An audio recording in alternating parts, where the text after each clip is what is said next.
I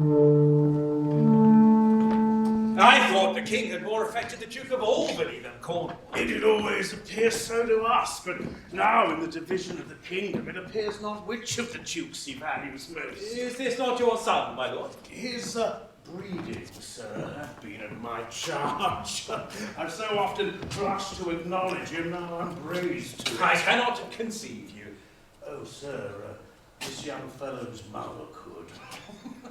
Whereupon she grew round, wombed, and had indeed, sir, a son for her cradle, ere she had a husband for her bed.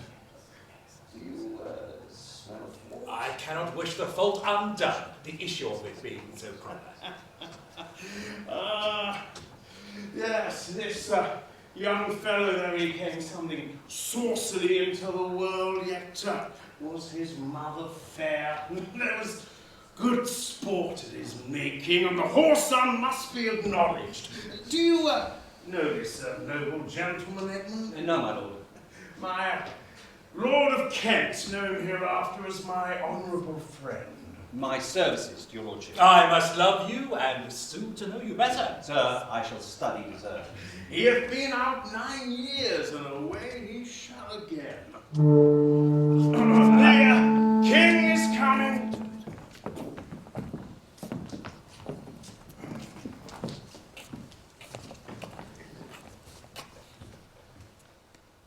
Attend the lords of France and Burgundy, Gloucester. I shall, my liege. Meantime, we shall express our darker purpose. Give me the map there.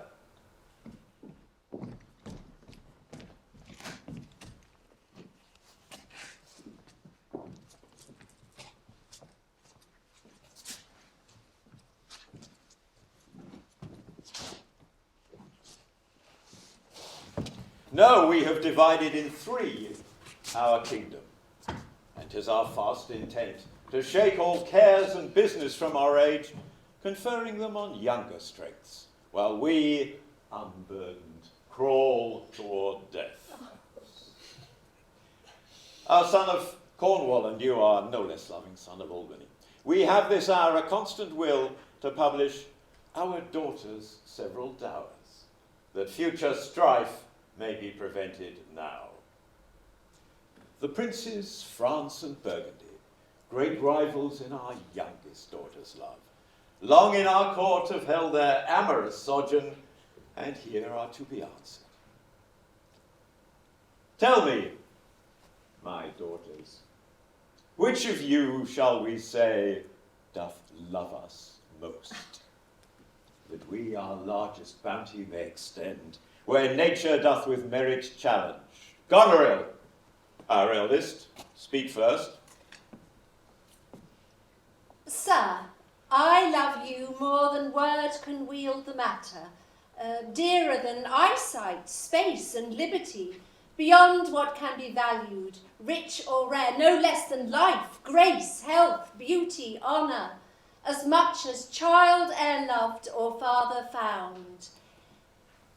A love that makes breath poor and speech unable, beyond all manner of so much I love you. Of all these bounds, even from this line to this, be thine. What says our second daughter, our dearest Regan? I'm made of that same metal as my sister, and prize me at her worth. In my true heart, I find she names my very deed of love. Only she comes too short.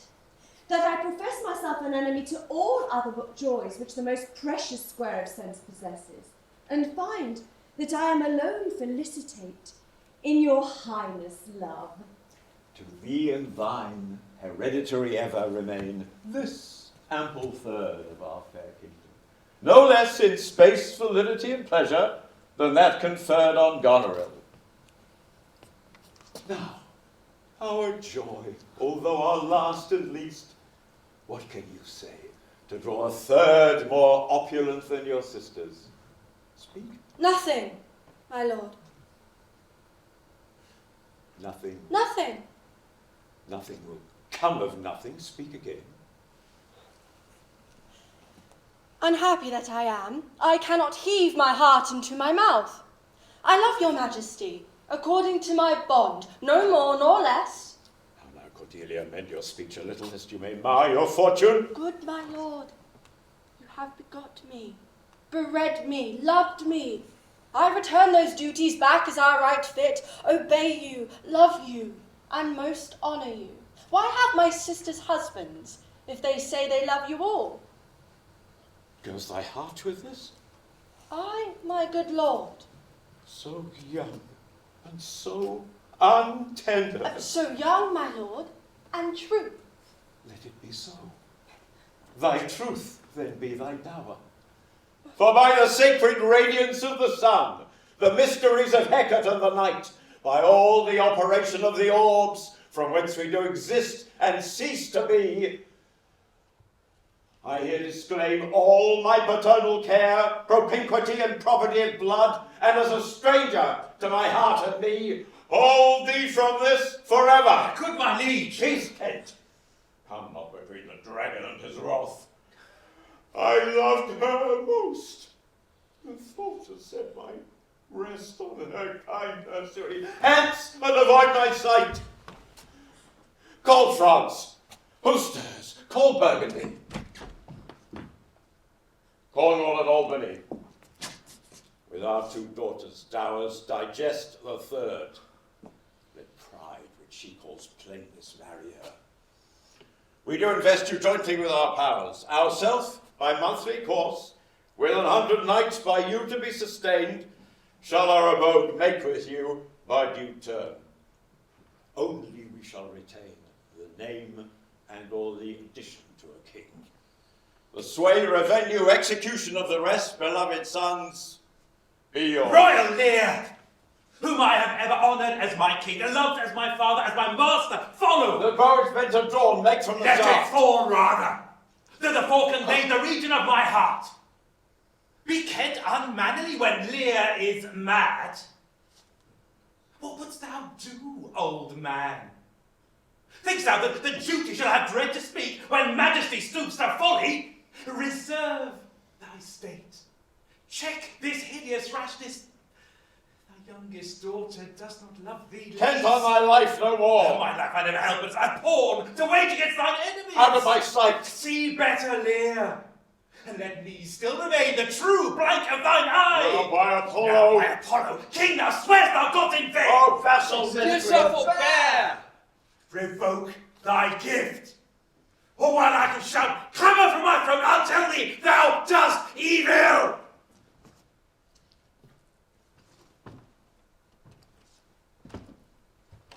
Hear me, recreant. On mine allegiance, hear me. Thou hast sought to make us break our vow, which we durst never yet. Take thy reward. 5 days we do allot thee for provision, to shield thee from disasters of the world, and on the 6th to turn my hated back upon our kingdom. If on the 10th day following thy banished trunk be found in our dominion, the moment is thy death. Away! By Jupiter, this shall not be revoked. Fare thee well, king. Sith thus thou wilt appear, freedom lives hence, and banishment is here. The gods to their dear shelter take thee, maid, who justly thinks and has most rightly said.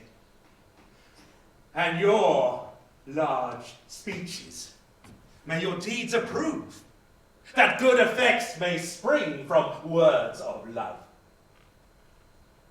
Thus Kent, O princes, bids you all adieu. He'll shape his old course in a country new.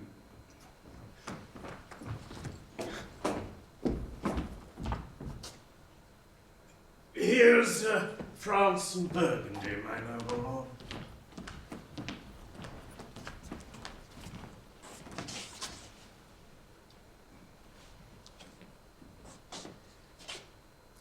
My Lord of Burgundy, we first address toward you. What in the least will you require in present dower with her, or cease your quest of love? Most Royal Majesty, I crave no more than hath your highness offered, nor will you tender less. Right, noble Burgundy, when she was dear to us, we did hold her so. But now her price has fallen.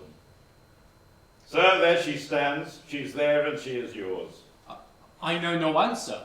Take her or leave her. Pardon me, royal king. Election makes not up in such conditions. Then leave her, sir, for by the power that made me, I tell you all her wealth. For you, great king, I would not from your love make such a stray to match you where I hate. Therefore beseech you, to avert your liking a more worthier way than on a wretch whom nature is ashamed almost to acknowledge hers.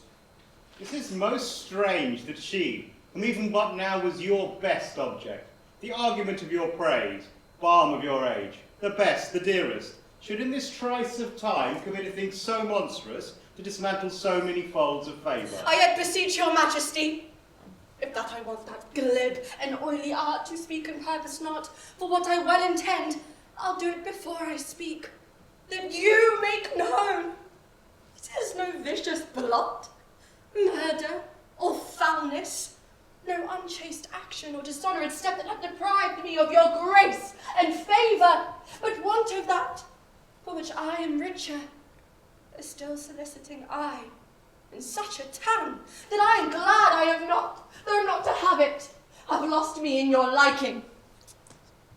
Better thou hadst not been born, than not to have pleased me better. Is it but this? My lord of Burgundy, what say you to the lady? Will you have her? She is herself a dowry.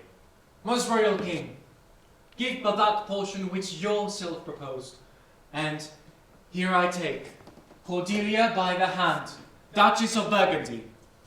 Nothing! I have sworn, I am firm. Well, I'm sorry then. You have so lost a father that you must lose a husband. Peace be with Burgundy. Since that respect and fortunes are his love, I shall not be thy wife.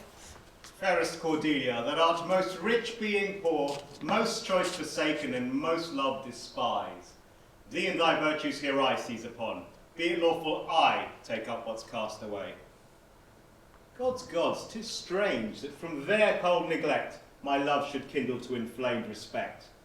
Thy dowerless daughter king, thrown to our chance, as queen of us, of ours and our fair France. Thou hast a France, let her be thine, for we have no such daughter, nor shall ever see that face of hers again. Therefore be gone, without our love, our grace, our benison. Come, noble Burgundy.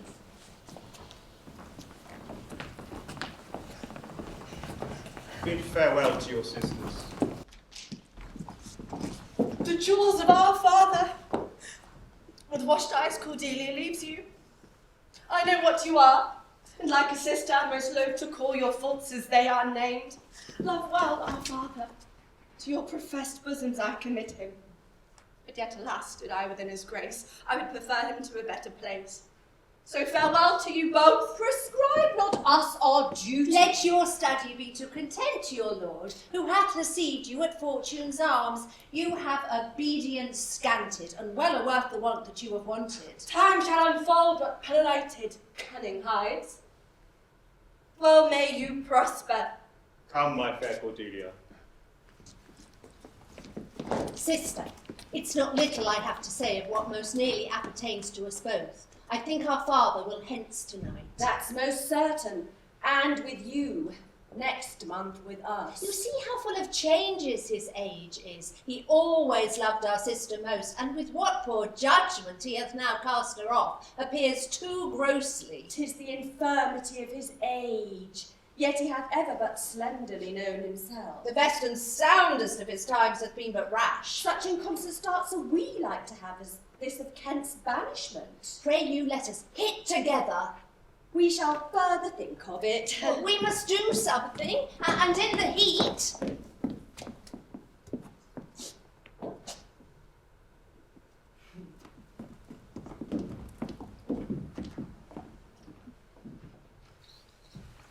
Thou, nature, art my goddess. To thy laws thy services abound. Wherefore should I stand in the plague of custom and permit the curiosity of nations to deprive me, for that I am some 12 or 14 moonshines, lag of a brother? Why bastard? Wherefore base? When my dimensions are as well compact, my mind as generous, my shape as true as honest madam's issue? Why brand they us with base, with baseness, bastardy, base? Base, who in the lusty stealth of night take more composition and fierce quality than doth within a dull, stale, tired bed go the creating whole tribe of fops between sleep and wake. Well then, legitimate Edgar, I must have your land. Our father's love is to the bastard Edmund as to the legitimate. Fine word, legitimate. Well, my legitimate, if this letter speed, and my invention thrive, Edmund the base shall top the legitimate. I grow, I prosper. Now, gods, stand up for bastards. Kent banished thus, and France in colour parted, the king gone tonight, prescribed his power. Edmund, how now? What news? So please, your lordship, none? What paper were you reading? Nothing, my lord. No? There what needed such terrible dispatch of it into your pocket? The quality of nothing hath not such need to hide itself. Now, let me see. Come, if it be nothing, I shall not need spectacles. I beseech you, sir, pardon me. It is a letter from my brother, which I have not all read, and for so much as I have perused, I find it not fit for your o'erlooking. Give me the letter, sir. I hope, for my brother's justification, he hath writ this but to taste of my virtue. This policy and reverence of old age makes the world bitter to the best of our times, keeps our fortunes from us till our oldness cannot relish them. I begin to find an idle bondage in the oppression of age tyranny. Come to me that of this I may speak more. If our father should sleep till I waked him, you should enjoy half his revenue forever, and live beloved of your brother. Edgar. Conspiracy? Sleep till I waked him, enjoy half his revenue? My son, Edgar. When came this? Who brought it? I found it thrown in at the casement of my closet. You know the character to be that of your brother. Were the matter good, my lord, I just would swear it is. But in respect of that, I would fain think it were not. It is his. It is his hand, my lord, but I hope his heart is not in the contents. Oh, villain, villain, unnatural, detested, brutish villain. I'll apprehend him. Where is he? I know not well, my lord. Please you suspend your indignation against my brother till you can better derive some testimony to his true intent. I would dare pour down my life for him that he hath writ this, but to test my affection to your honour, to no other pretence of danger. Think you so? I will place you where you shall hear us confer of this, and have your satisfaction. He cannot be such a monster. Nor is not sure. To his own father that so tenderly and entirely loves him. Oh, heaven and earth, Edmund.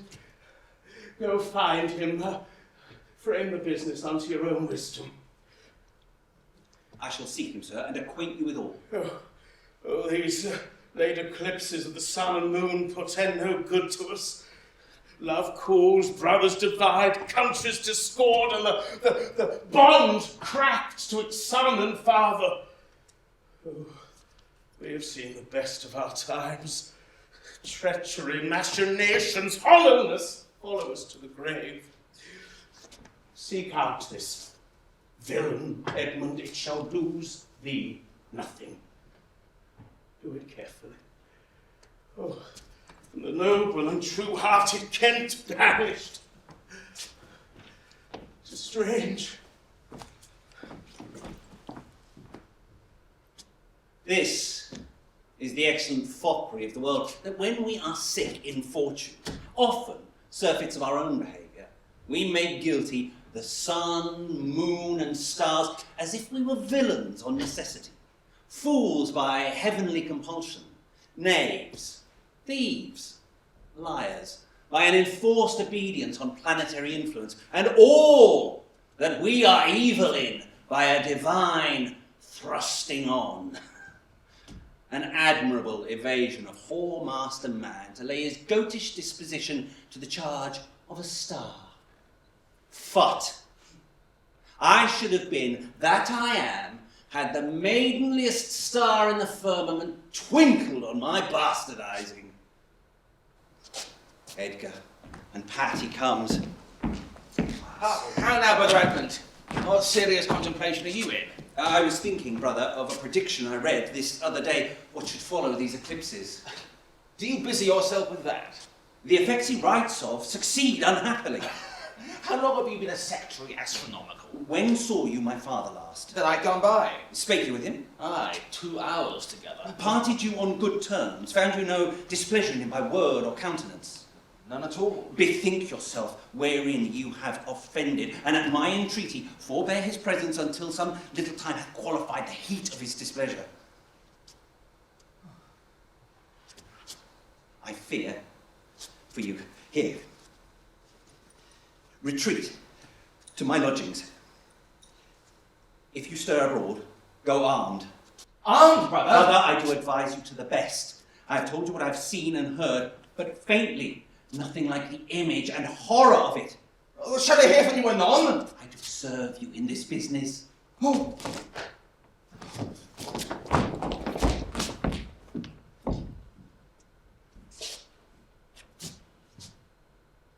A credulous father, a brother noble, whose nature is so far from doing harms, he suspects none. I see the business. Let me, if not by birth, have lands by wit. All with meat that I can fashion fit. Did my father strike my gentleman for chiding of his fool? Aye, madam. By day and night he wrongs me. Every hour he flashes into one gross crime or other that sets us all at odds. I'll not endure it. His nights grow riotous and himself upbraids us on every trifle. When he returns from hunting, I will not speak with him. Say I'm sick. He's coming, madam. I hear him. Put on what weary negligences you please, you and your fellows. The fault of it I'll answer. If he distaste it, let him to my sister, whose mind and mine I know in that are one, not to be overruled. Ah! Idle old man, that would still manage those authorities that he hath given away. Now by my life, old fools are babes again, and must be used with checks as flatteries when they are seen abused. Remember what I said. Well, madam. Let his knights have colder looks among you. Advise your fellows so. I'll write my sister to hold my very cause. Prepare for dinner. If but as well I other accents borrow, that can my speech diffuse. Now banished Kent can serve where he does stand condemned. Let me not stay a job for dinner. Go, get it ready. Anna, what art thou? A man, sir, What wouldst thou with me? to love him that's honest, to converse with him that is wise and says little, to fight when I cannot choose, and to eat no fish. What wouldst thou? Service. Who wouldst thou serve? You. Dost thou know me, fellow? No, sir, but you have that in your countenance that I would fain call master. What's that? Authority. What services canst thou do? I can keep honest counsel, ride, run, mar a curious tale in telling it, and deliver a plain message bluntly. And the best of me is diligence. How old art thou? Well, not so young, sir, to love a woman for singing, nor so old to dote on her for anything. And here's on my back 48. Follow me, thou shalt serve me. If I like thee no worse, after dinner, I shall not part from thee yet. Dinner, ho, dinner! Where's my knave, my fool? Go you and call my fool hither. Oh, now, Sarah, where's my daughter? So please you. What says the fellow there? Call the confound back! Where's my fool? I think the world's asleep. Oh, now, where's that mongrel? He says, my lord, your daughter is not well. I came not the slave back to me when I called him. Sir, he answered me in the most roundest manner. He would not. Would not. Go you and tell my daughter I would speak with her. Where's my fool? I've not seen him this 2 days. Sir, since my lady going into France, the fool hath much pined away. No more of that, I know it well. Go you and call my fool. Oh, you! You, sir! Come you here, sir. Who am I, sir?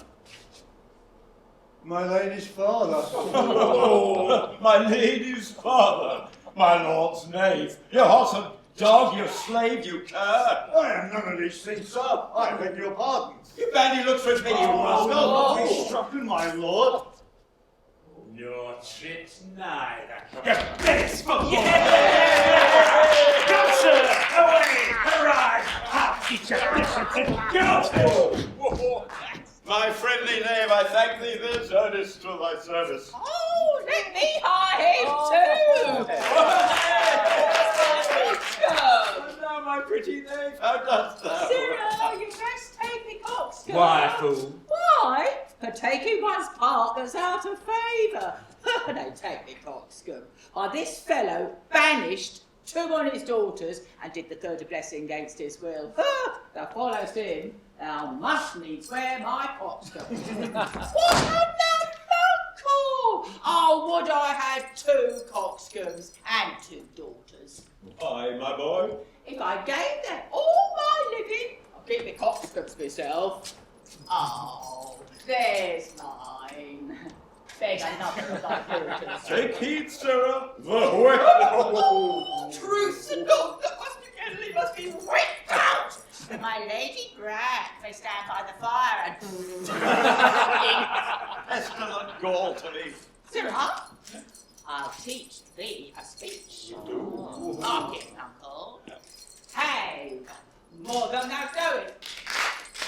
Speed, less than thou knowest. Learn, less than thou knowest. Learn now more than thou knowest. Leave thy drink and thy whore, keep in her door, and thou shalt have more than 2 tens to a score. This is nothing, fool. Can you make no use of nothing, uncle? Why, no, boy. Nothing can be made out of nothing. Prithee, tell him so much the rent of his land comes to. You'll not believe a fool. A bitter fool.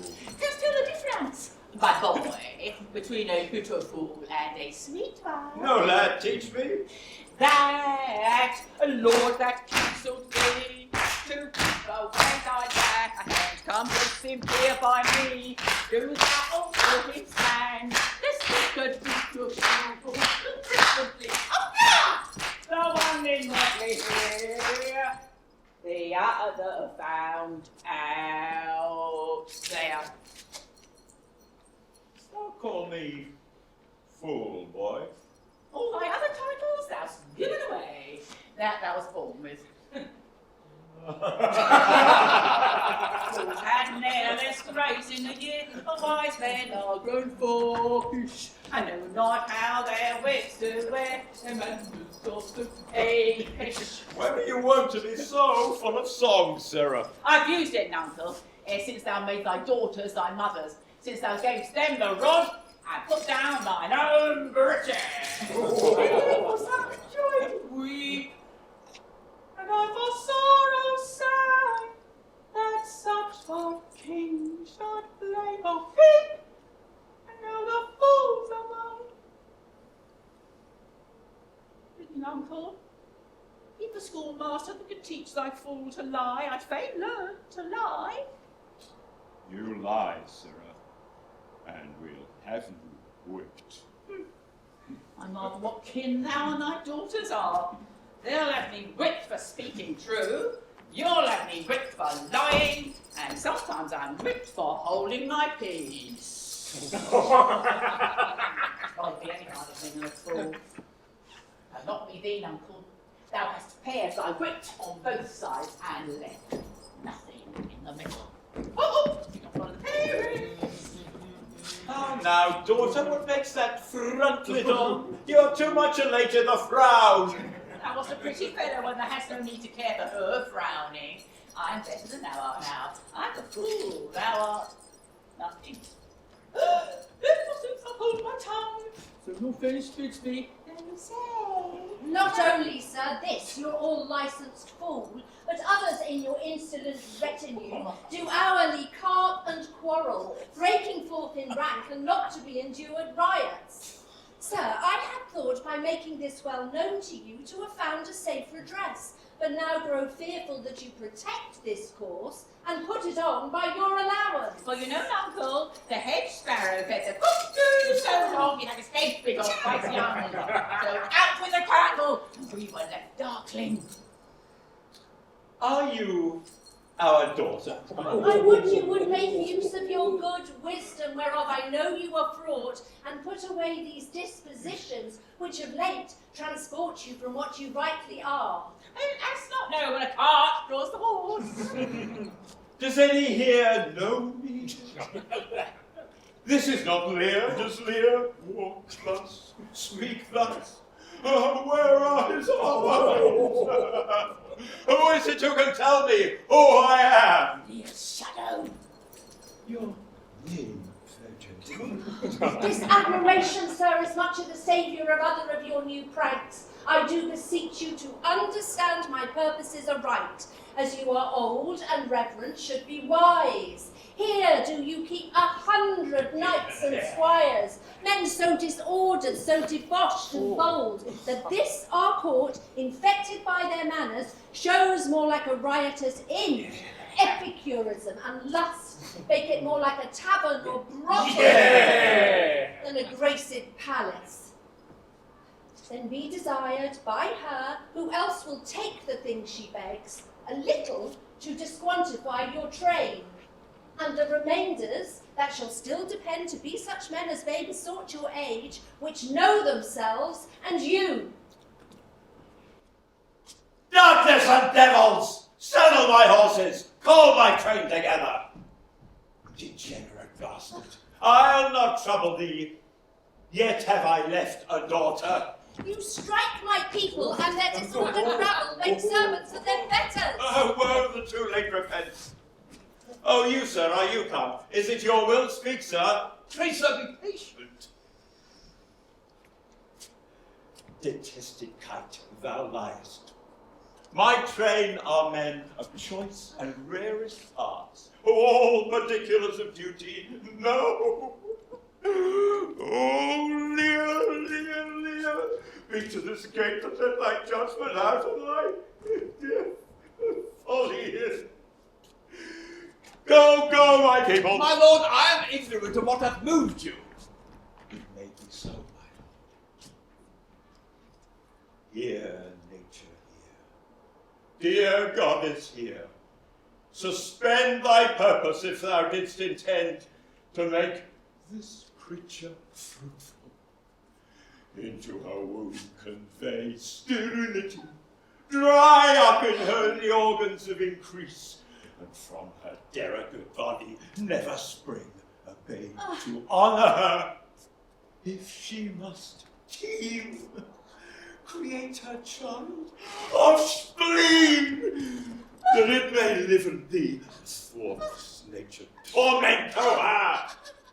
Let it sap wrinkles in her brow of youth, with caked tears, thread channels in her cheeks, turn all her mother's pains and benefits to laughter and contempt, that she may feel how sharper than a serpent's tooth is to have a thankless child.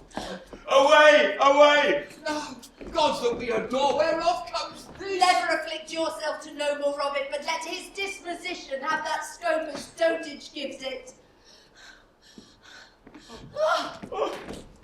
50 of my followers at a time, within a fortnight. What's the matter, sir? I'll tell thee, life and death I am ashamed, that thou hast power to shake my manhood thus. these hot tears, which break from me perforce, should make thee worth them. Blasts and fogs upon thee. Let it be so. I have another daughter, who I am sure is kind and comfortable. When she shall hear this of thee, with her nails she'll flay thy wolfish visage. Thou shalt find that I'll resume the shape which thou dost think I have cast off forever. Do you mark that? I cannot be so partial, Goneril, to the Pray reign your of my... content. What, Oswald? Ho! You, sir, more knave than fool. After your master. Knuckle Lear, Terry! Take the fool with thee! 100 knights. This man had good counsel. 'Tis politic and safe to let him keep at point 100 knights. Yes, that on every buzz, each dream, each complaint, dislike, he may gorge his dotage with their powers and hold our lives in mercy. Oswald, I say! Well, you may fear too far. Safer than trust too far. I know his heart. How now, Oswald? Have you that letter for my sister? No, madam. Get you gone and inform her full of my particular fear. No, my lord, this milky gentleness of yours, though I condemn not, yet you are much more attacked for want of wisdom than praised for harmful mildness. How far your eyes may pierce, I cannot tell. Ah! Striving to better, oft we are what's well.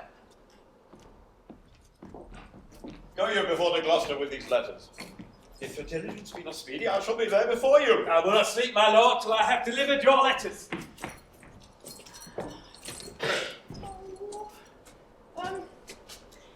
Lucy, I have a daughter daughter will use thee kindly. For though she's as like this as a crab's an apple, I can tell what I can tell. What canst tell? She'll taste as like this as a crab does a crab. Thou canst tell why one's nose stands in the middle of space. No. Why to keep one's eyes on either side of his nose. What a man cannot smell out, he may spy into. I did her wrong. Canst tell how an oyster makes its shell. No. Nor I neither. But I can tell why a snail has a house. Why to put his head in. Why to give it away to his daughters. I should forget my nature. So kind a father. Be my horses ready. All the asses have gone about him. The reason why the 7 stars are no more than 7's a pretty reason. Because they are not 8. Yes, indeed. That'll make a good fool. To take it again, perforce. Monster ingratitude! If thou were my fool, uncle, I'd have thee beaten for being old before thy time. Thou shouldst not have been old, but hadst been wise. Oh, let me not be mad. Not mad, sweet heaven. Keep me in temper. I would not be mad. And now my horse is ready. Ready, my lord.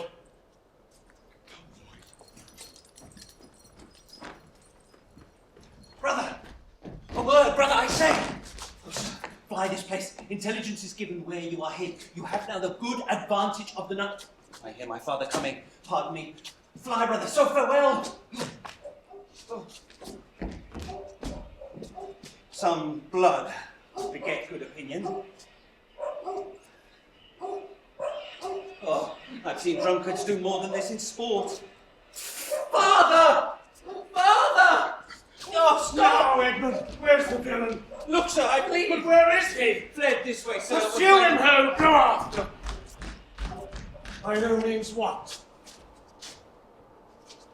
Could persuade me to the murder of your lordship.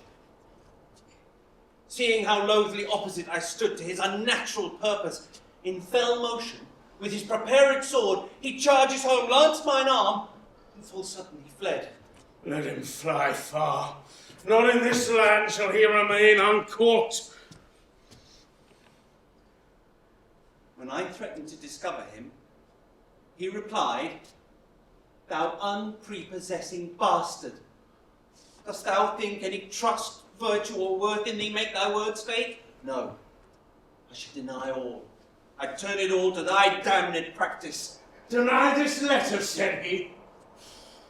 I never got him. Oh, loyal and natural boy, I'll work the means to make thee capable. How now, my noble friend? I hear strange news. What? Did my father's godson steal your life? Oh, lady, my old heart is cracked. Edmund, I hear you throwing your father a childlike office. It is my duty, sir. He did betray his practice and received this hurt, you see, in striving to apprehend him. Is he pursued? I know. If he be taken, he shall never more be feared of doing harm. For you, Edmund, as virtue and obedience as this instant so much commend itself, you shall be ours. Natures of such deep trust, we shall much need you we first seize on. I will serve you, sir. You know not why we came to see you. Occasions, noble Gloucester, of some prize, wherein we must have use of your advice. Our father he hath wit, so hath our sister, of differences which I thought fit to answer from home. Our good old friend, bestow your counsel to our businesses, which craves the instant use. I serve you, madam. Your graces are right welcome.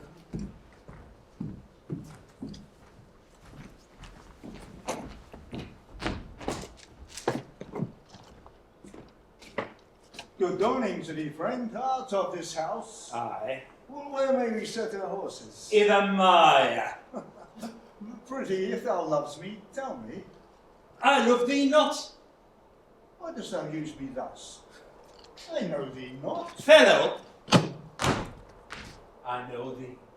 What dost thou know me for? A knave, a rascal, an eater of broken meats, a base, proud, shallow, beggarly, 3 silken £100 filthy worsted stocking, lily leathered, horsehood, glass gazing, super serviceable, finical rogue. Nothing but a composition of a knave, coward, pander, son and heir of a mongrel bitch. What a monstrous fellow art thou, thus to rail on one who is neither known of thee, nor knows thee. What a brazen-faced varlet art thou to deny thou knowest me? Ha! Is it 2 days since I tripped thy heels and beat thee before the king? Aha! Draw! You whoresome, cullion barbermonger! Draw! Get away from me! I have nothing to do with it! Draw, you rascal! You come and let us against the king! Draw, you puppet! Stand, slave! Right, road! Weapons, arms, what's the matter here? Keep peace upon your lives, he dies that strikes again. What's the matter? The messengers from our sister and the king. What is your difference? Speak! I am scarce in breath, my lord. Oh, no marvel. You're so bestirred, you valour, you cowardly rascal. How grew this quarrel? This ancient rogue, whose life I have spared, suits me. Thou whoreson said, thou unnecessary letter. My lord, give me leave and I will tread this unbolted villain into mortar and daub the walls of the jakes with him. Peace, sir, I know you know reverence. Yes, sir, but anger has its privilege. Why art thou angry? That such a slave as this that wears a sword should wear no honesty. Such smiling dogs as these, knowing naught, like dogs but following it. Smile you upon my speeches as I were a fool. Why dost thou call him knave? What is his fault? His countenance likes me not. No more perchance is mine. Nor his, nor hers. 'Tis true, sir. 'Tis my occupation to be plain. I have seen better faces in my time than any I see before me this instant. This is some fellow. He cannot flatter he. An honest mind and plain. He must speak truth. I know, sir, I am no flatterer. What was the offence you gave him? I never gave him any. It pleased the king, his master very late, to strike at me upon his misconstruction. He, compact, tripped me behind, being down, insulted, railed at me, gaining praises of the king, then drawn me... None of these rogues and cowards, but Ajax is there. Fetch forth the stocks, thou ancient stubborn knave. Thou reverend braggart will show you. Sir, I am too old to learn. Call not your stocks for me. I serve the king, on whose employment I was sent to you. You shall do small respect. Shall do bold manners get the grace of hers to my master, stocking his messenger.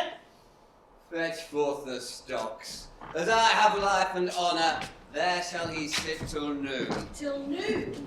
Till night, my lord, and all night too. Madam, and I were your father's dog, you would have used me so. Sir, being his knave, I will. Let me beseech your grace not to do so. His fault is much, and the good king, his master, will check him for it. But the king must take it ill that he is so slightly valued in his messenger to have him thus restrained.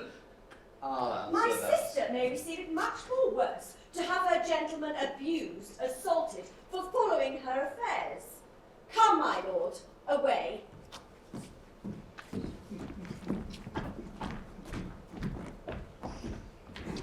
I am sorry for thee, friend. It is the Duke's pleasure, whose disposition the world well knows will not be rubbed or stopped. I will entreat. Pray do not, sir. I have watched and travelled hard. Sometime I'll sleep out, the rest I'll whistle. Give you good morrow. The Duke's to blame in all this. 'Twill be ill taken.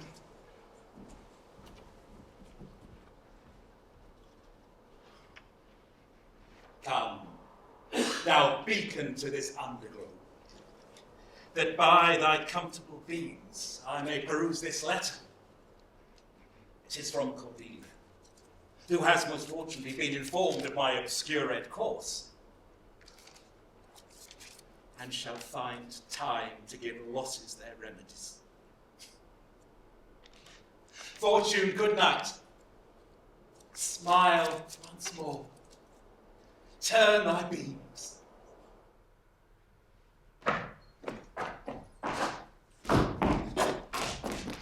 heard myself proclaimed by the happy hollow of a tree escape to hunt. I will preserve myself and take the basest and most porous shape that of a penury and contempt of man brought me to beast. My face I'll grind with filth, blanket my loins, elf all my hair in knots. The country gives me proof and precedent of bedlam beggars, who with roaring voices strike at their bare and mortified arms, pins, wooden pricks, nails, sprigs of rosemary, and with this horrible object enforce charity. Poor Tony God! Poor Tom! And something yet. Edgar, I nothing am.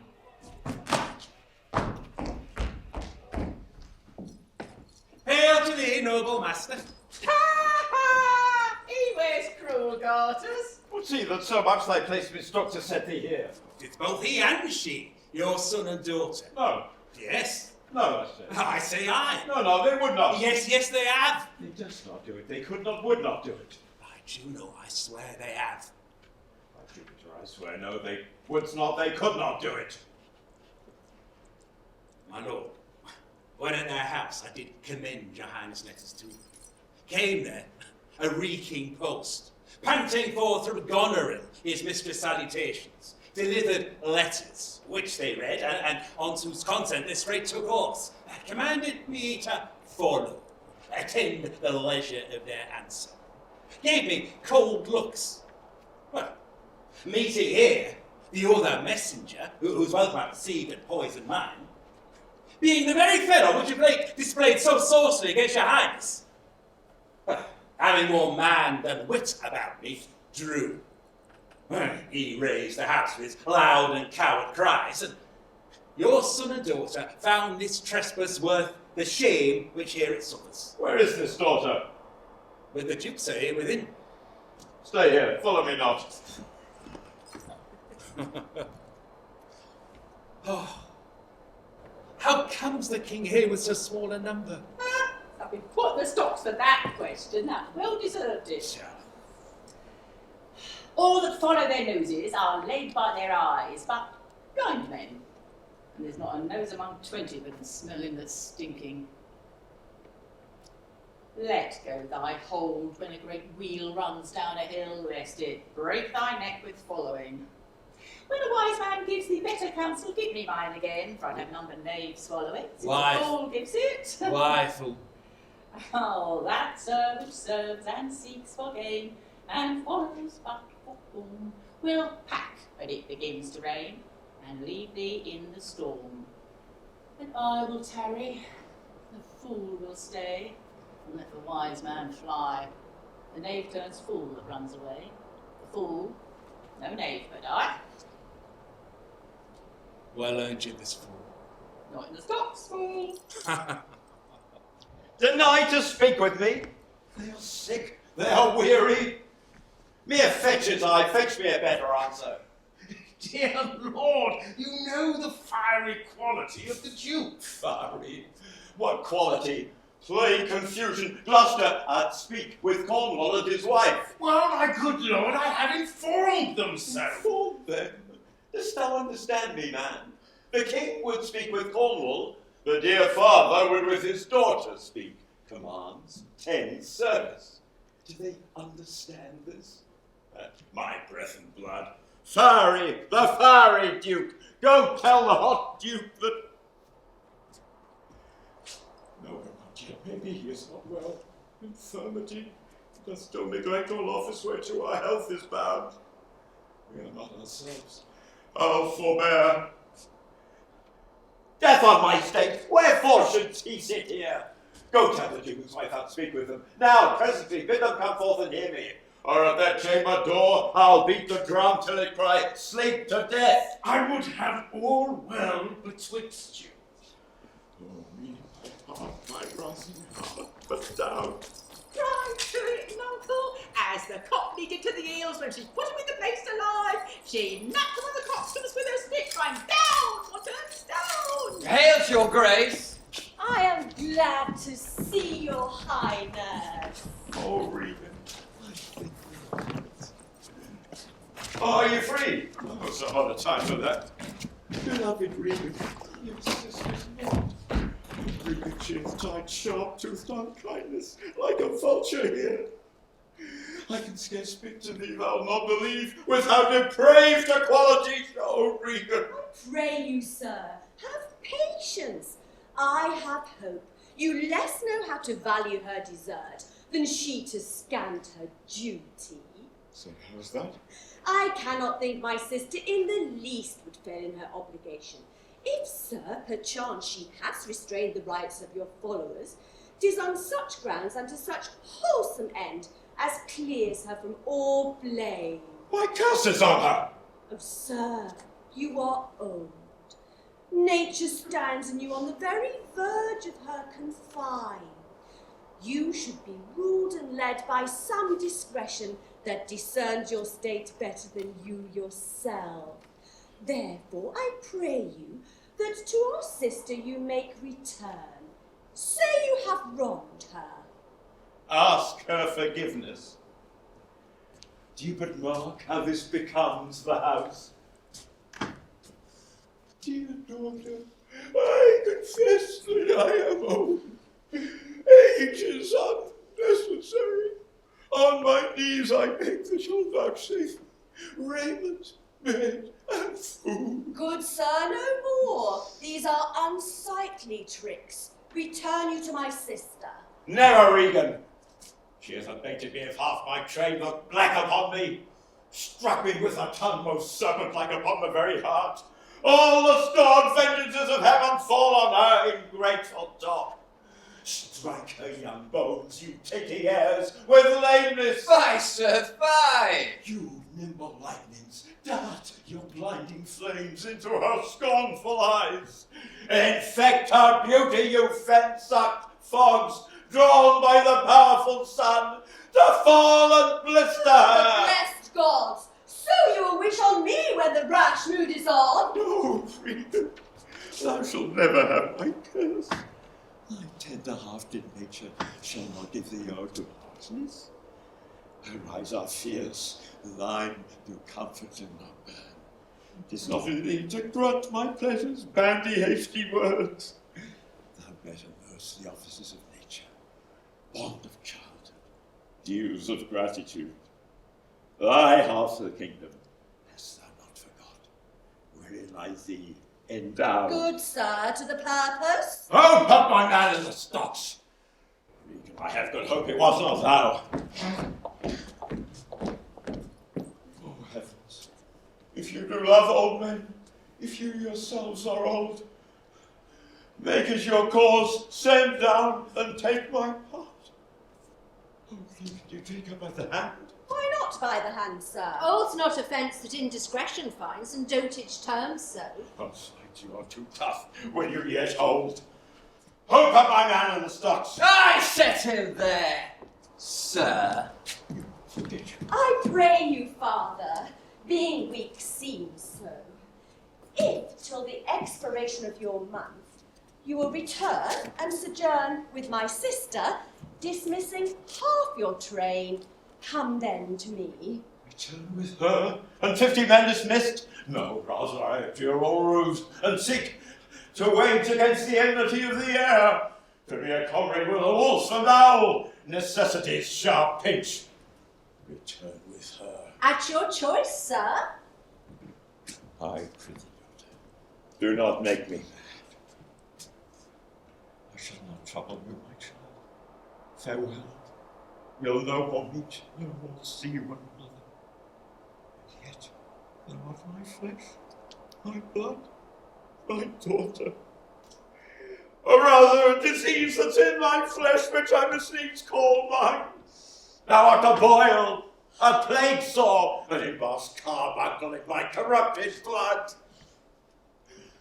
But I'll not chide thee. Let shame come when it will, I do not call it. I do not let the thunder-bearer shoot, nor tell tales of thee to high-judging Jove.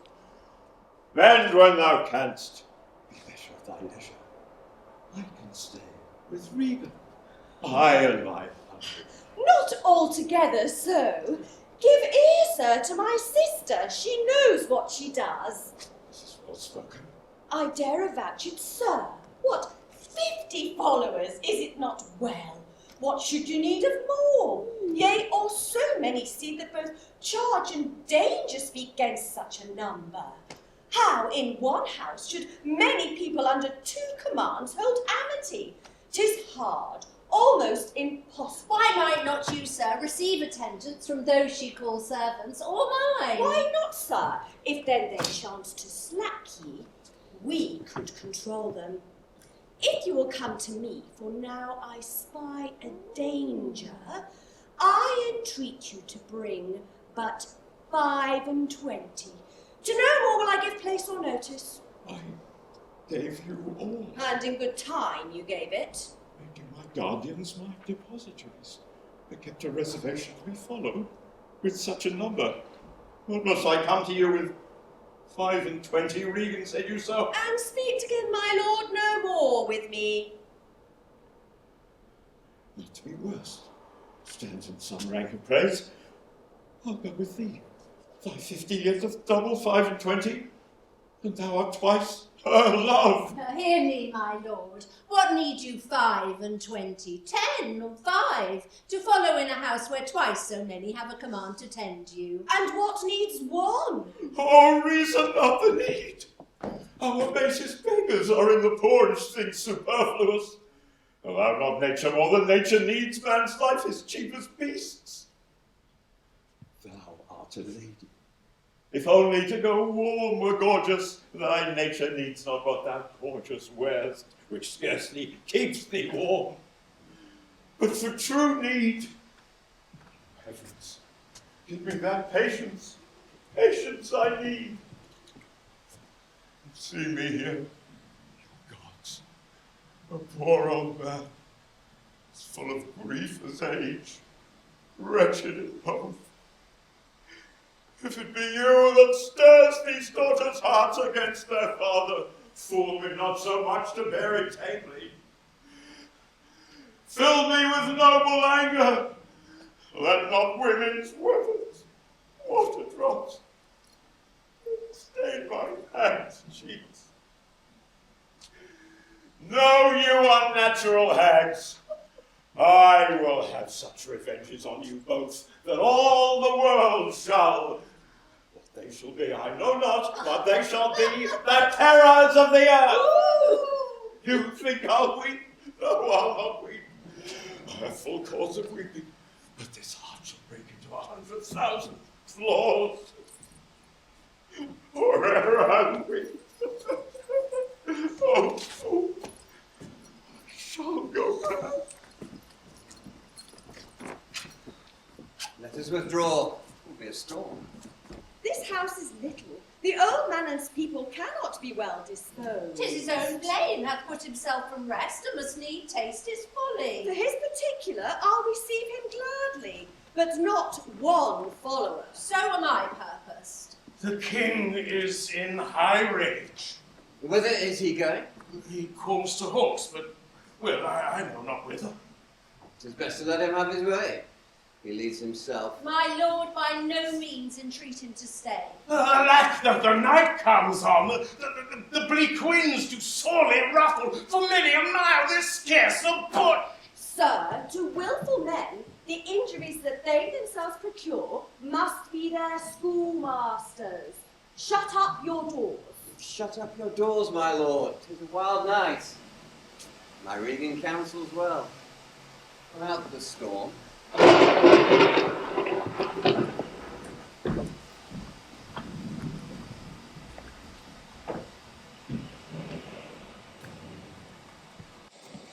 Blow, winds, and crack your cheeks. Rage, blow. You cataracts and hurricaneos spout, till you have drenched our steeples, drowned the cocks. You sulphurous and thought-executing fires, fawn couriers of oak-cleaving thunderbolts, singe my white head. And thou, all-shaking thunder, strike flat the thick rotundity of the world, crack nature's molds, all germing spill at once, that makes it grateful man. Oh, uncle! Caught holy water in a dry house is better than this rainwater out of doors.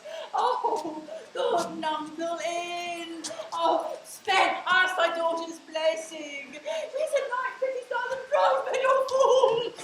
Rumble thy belly full, spit fire, spout rain, nor rain, thunder, fire on my daughters. I tax not you, you elements, with unkindness. I never gave you kingdom, called you daughters. You owe me no subscription. Then let fall your horrible pleasure.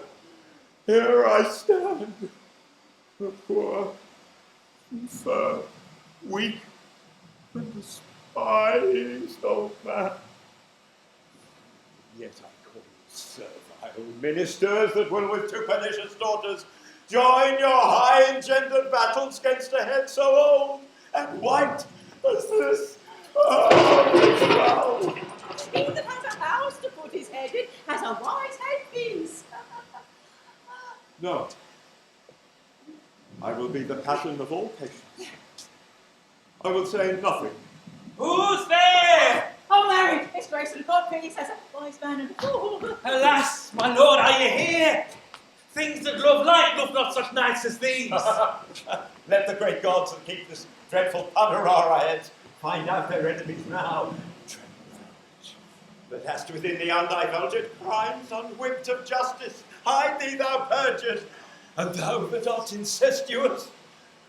Love's pent-up guilts, rive your concealing continence, and cry these dreadful summoners grace. I am a man more sinned against than sinning. Gracious my lord, hard by here is a hovel. Some friendship would it lend you against the tempest. Repose you there. Oh, my wits begin to turn.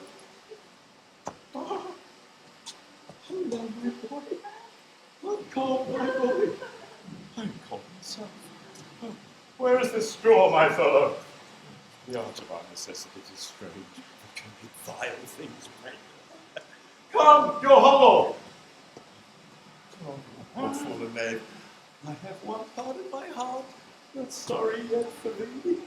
He that has on a little tiny bit with a hey, ho, the big tiny bit. They can't take with his going to True, boy. Alack, Edmund, I like not this unnatural dealing. When I desired their leave to go pity him, they took from me the use of mine own house. Charge me on pain of perpetual displeasure, neither to speak of him or in any way sustain him. Most savage and unnatural. Oh, go to. Say you nothing. I have a letter received this night. 'Tis dangerous to be spoke. These injuries the king now does bear shall be revenged home. True, 'tis. From France there comes a power already footed. We must incline to the king. I shall go seek him and privily relieve him. Go you and maintain talk with the duke. If he ask for me, to say I'm ill and gone to bed. If I die for this, as no less is threatened me, the king, my old master, must be relieved. Oh, there were strange things toward, Edmund. Pray you, be careful.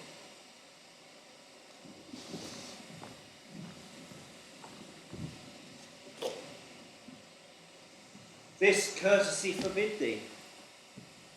Shall the Duke instantly know, and of that letter too?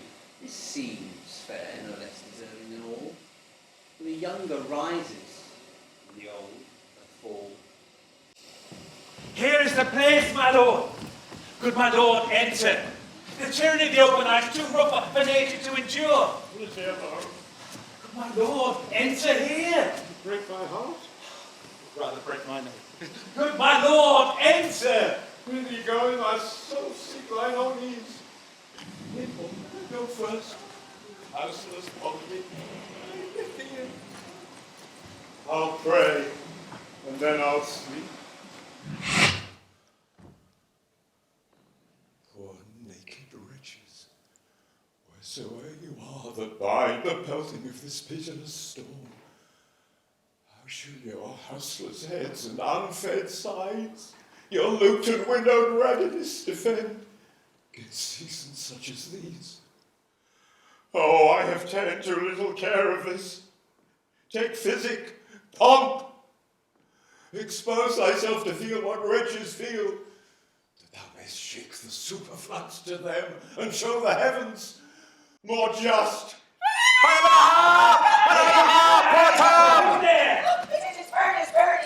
What art thou come for? Away! Barbie follows me! Up! Go thy bed and warm thee! Send him all to thy daughters, and I come to this. Oh, who get anything to poor Tom with the foul feet and let through fire and flame, fog and quagmire? There's laid knives under his pillow! Oh, no! Oh, God, Tom's a cold! Oh, dody, dody, dody, dody, dody, dody, dody, dody. Bless thee for whirlwinds, star blasting and taking. Oh, 2 poor Toms of charity whom the foul fiend vexes. There!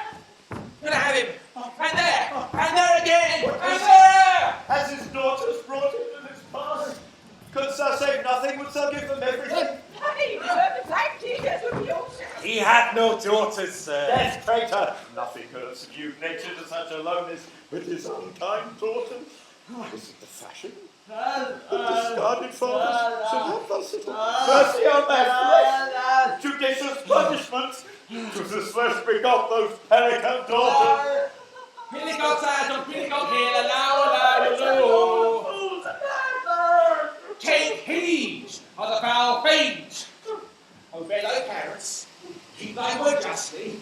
Swear not. Oh, Tom's a cold. What hast thou need? A serving man. proud in heart and mind.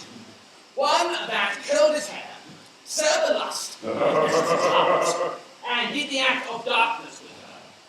Spoke as many oaths as I spake word. One that slept, the conniving of lust, and wait to do it. Why live I deeply, dies fearly, and in woman out Hannibal the Turk.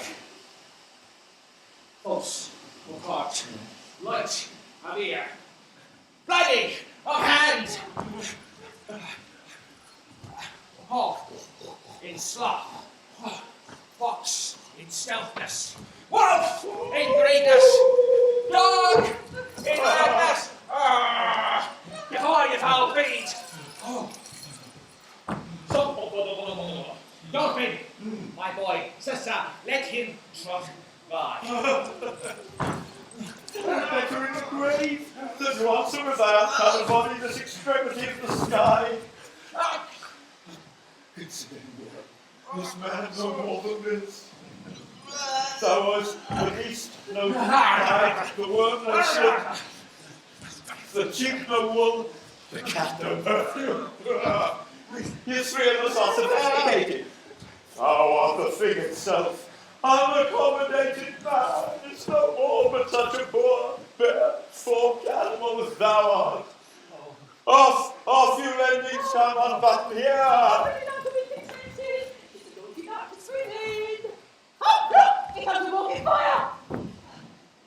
Oh, this is the foul feminine get.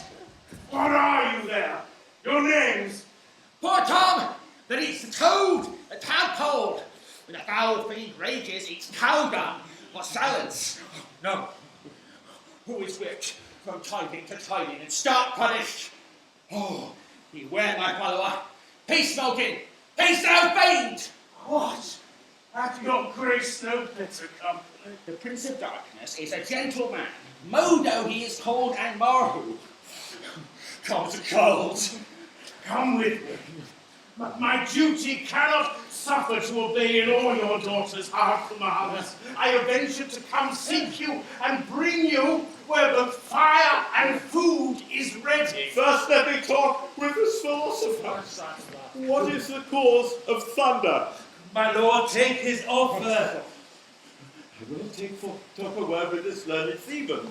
What is your study? How to prevent the fiend and to kill burning. Let me ask you, what word is fright? It was only once was ago, my lord. His wits begin to unsettle. Canst thou blame him? His daughters seek his death. I'll say the king goes mad. I tell you, friend, I'm almost mad myself. I have a son now, outlawed from my blood. He sought my life, but lately, very late. I loved him. Friend. What a night is this? Noble philosopher, your company. Top the cold! This way, my lord. Here I will still keep with my philosopher. Sirrah, come on. Go along with us. Good of thee. Charles Bowman to the Dark Tower came. His word was still. Be by Bowen Bun. I smell the blood of a British man. Come along. 544. I will have my revenge ere I depart his house. This is the letter he spoke of, which approves him an intelligent party to the powers of France. If the matter of that paper be true, you have mighty business in hand. True or false? It I made the Earl of Gloucester. Go seek where thy father is, that he may be ready for our apprehension. I shall lay trust upon thee, and thou shalt find a dearer father in my love.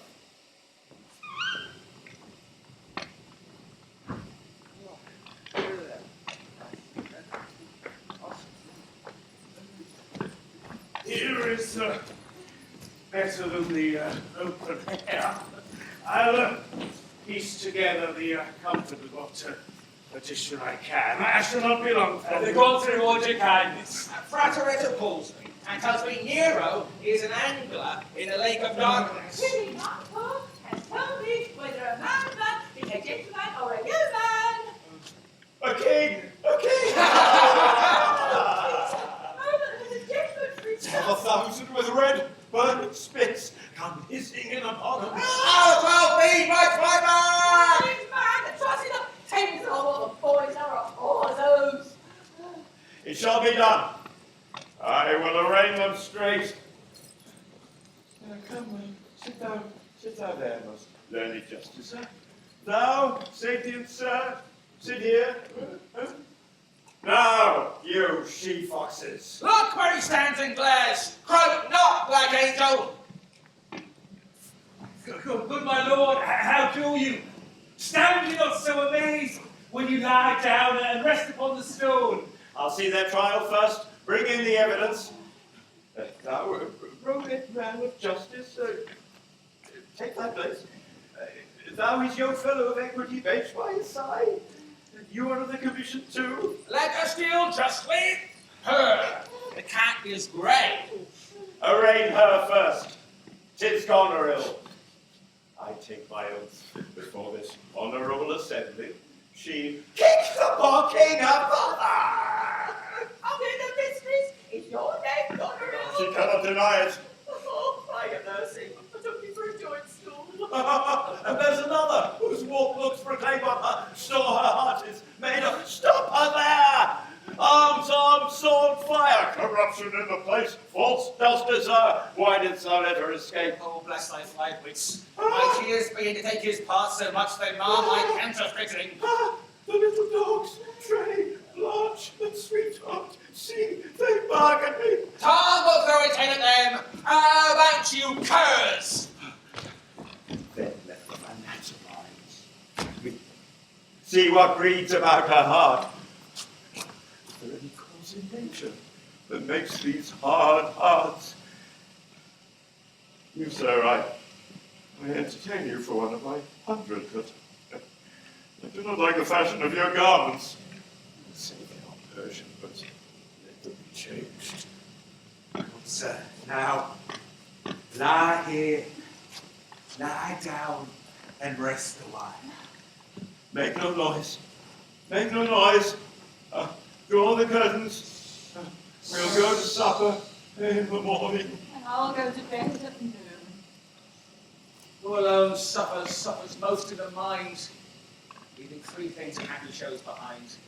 Oh, how light and portable my pain seems now. When what doth make me bend makes the king bow. He shouted as I fathered. Oh, wait, Tom. What more will happen tonight? Oh, lurk.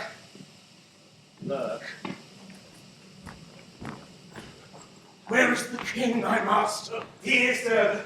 But trouble had not, his wits are gone. Good friend, I prithee, take him in thy arms. I have overheard a plot of death upon him. There is litter ready. Lay him in it, and drive toward Dover. There thou shalt meet with both welcome and protection. Take up thy master.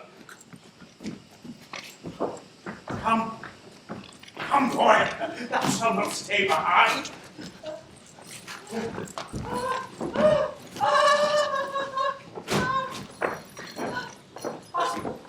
Speak a prophecy! Here I go!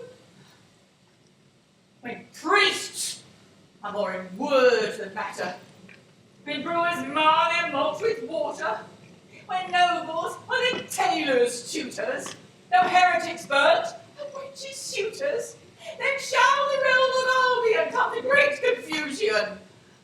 Then every case in law is right, no squire in debt, nor no poor knight. When slanders do not live in tongues, nor cut purses come not to throngs. When usurers till their gold in the field, and lords and whores do churches build, then comes the time, who lives to see it, that going shall be used with feet. This prophecy Merlin shall make, for I live before his time.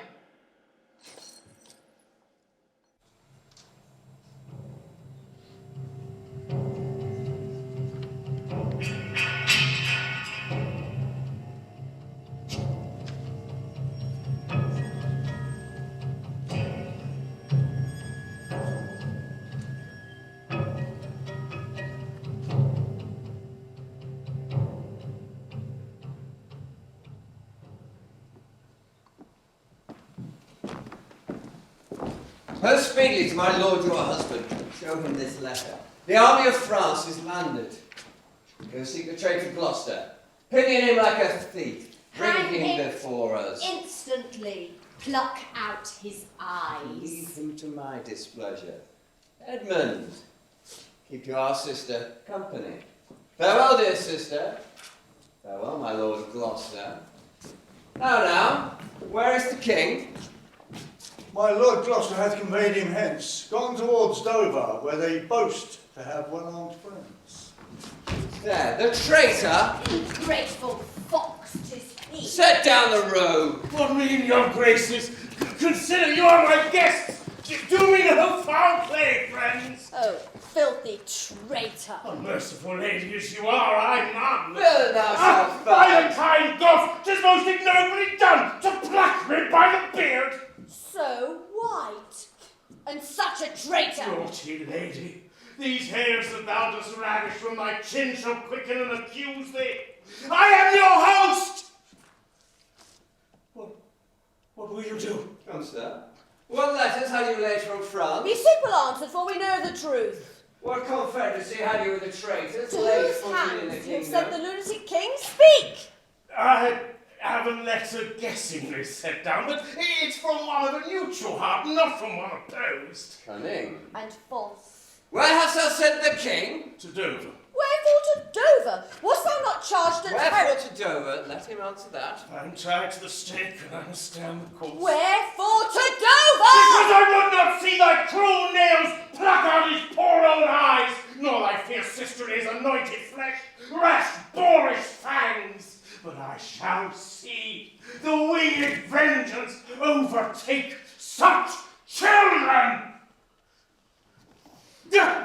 See it shalt thou never. Upon these eyes of thine, I set my foot. Help me! Oh, cruel! Oh, you dogs!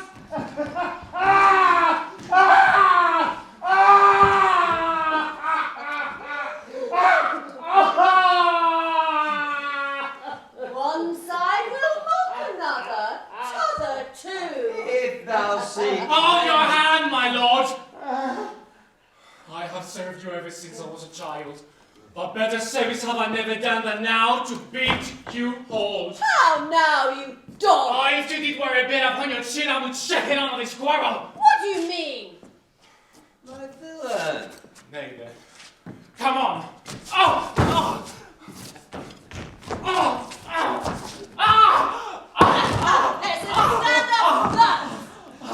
Lest thine eye see more, prevent it.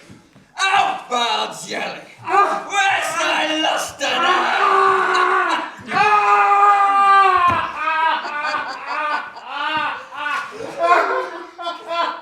Oh, dark and comfortless!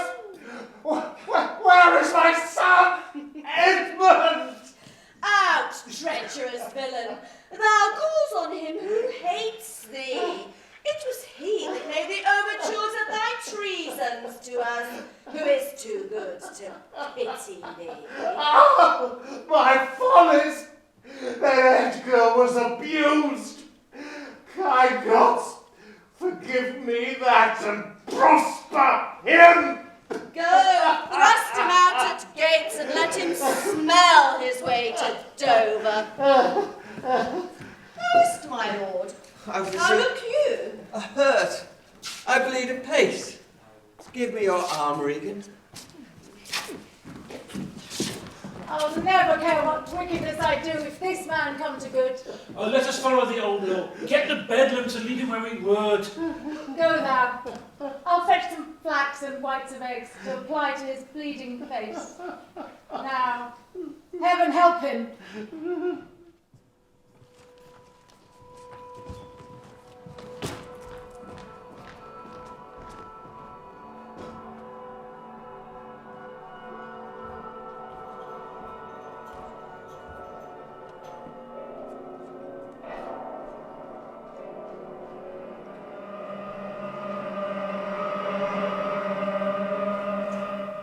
Yet better thus, I'm known to be condemned, and still condemned and flattered to be worst. The lowest and most objective thing in Esperance stands not in fear. Well, who comes here?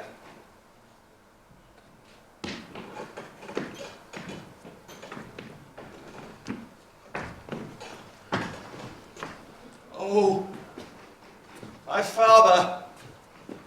Oh, world, world. Oh, my good lord. My family have been your tenant, your father's tenant, these fourscore years. Away. Get thee away, good friend. Be gone. You cannot see your way. I have no way, and therefore need no eyes. I stumbled when I saw. Oh, dear son Edgar, the food of thy abused father's wrath. Might I but live to see thee in my touch, I'd say I had eyes again. How now? Who's there? Oh, gods, who can say I am at the worst? I am worse than e'er I was. 'Tis poor mad Tom. And worse I may be yet. The worst is not so long as we can say, this is the worst. Is it a beggar, man? Madman. And beggar too. He had some reason, else he could not beg. In the last night's storm I such a fellow saw, that made me think man no more than a worm. My son came then into my mind, but my mind was then scarce friends with him. I've heard better since. As flies to wanton boys are we to the gods. They kill us for their sport. How should this be? Bless thee, master! Is it a naked fellow? Aye, my lord. Well, prithee, away, do it for ancient times.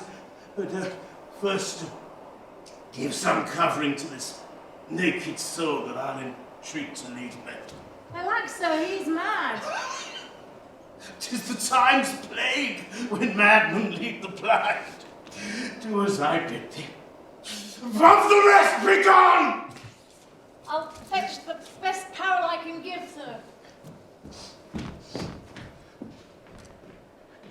Hither, naked fellow. Poor Tom's a cold. I cannot go it further. Come hither, fellow. And yet I must. Bless thy sweet eyes, they bleed. Dost thou know the way to Dover?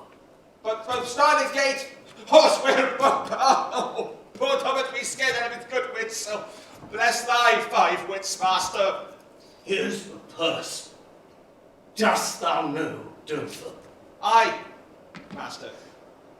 There is a cliff, whose high and bending head looks fearfully in the confine of deep.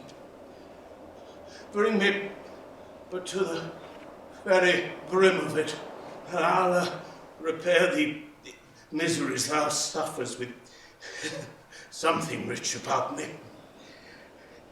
From that place I shall no leading need. Give me that. Poor Tom shall lead thee.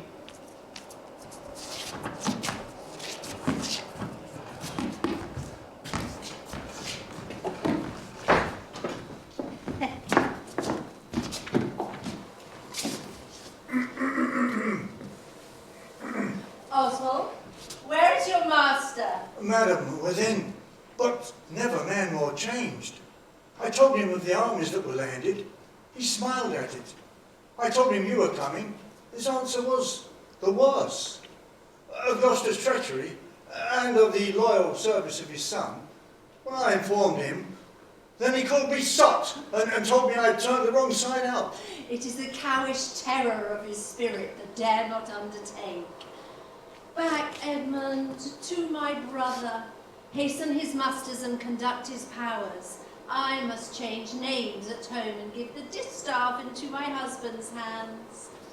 This trusty servant shall pass between us.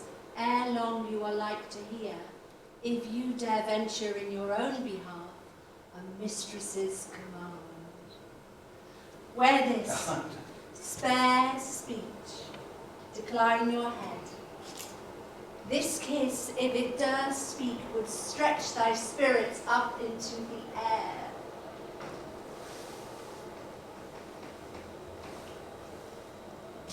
Yours in the ranks of death.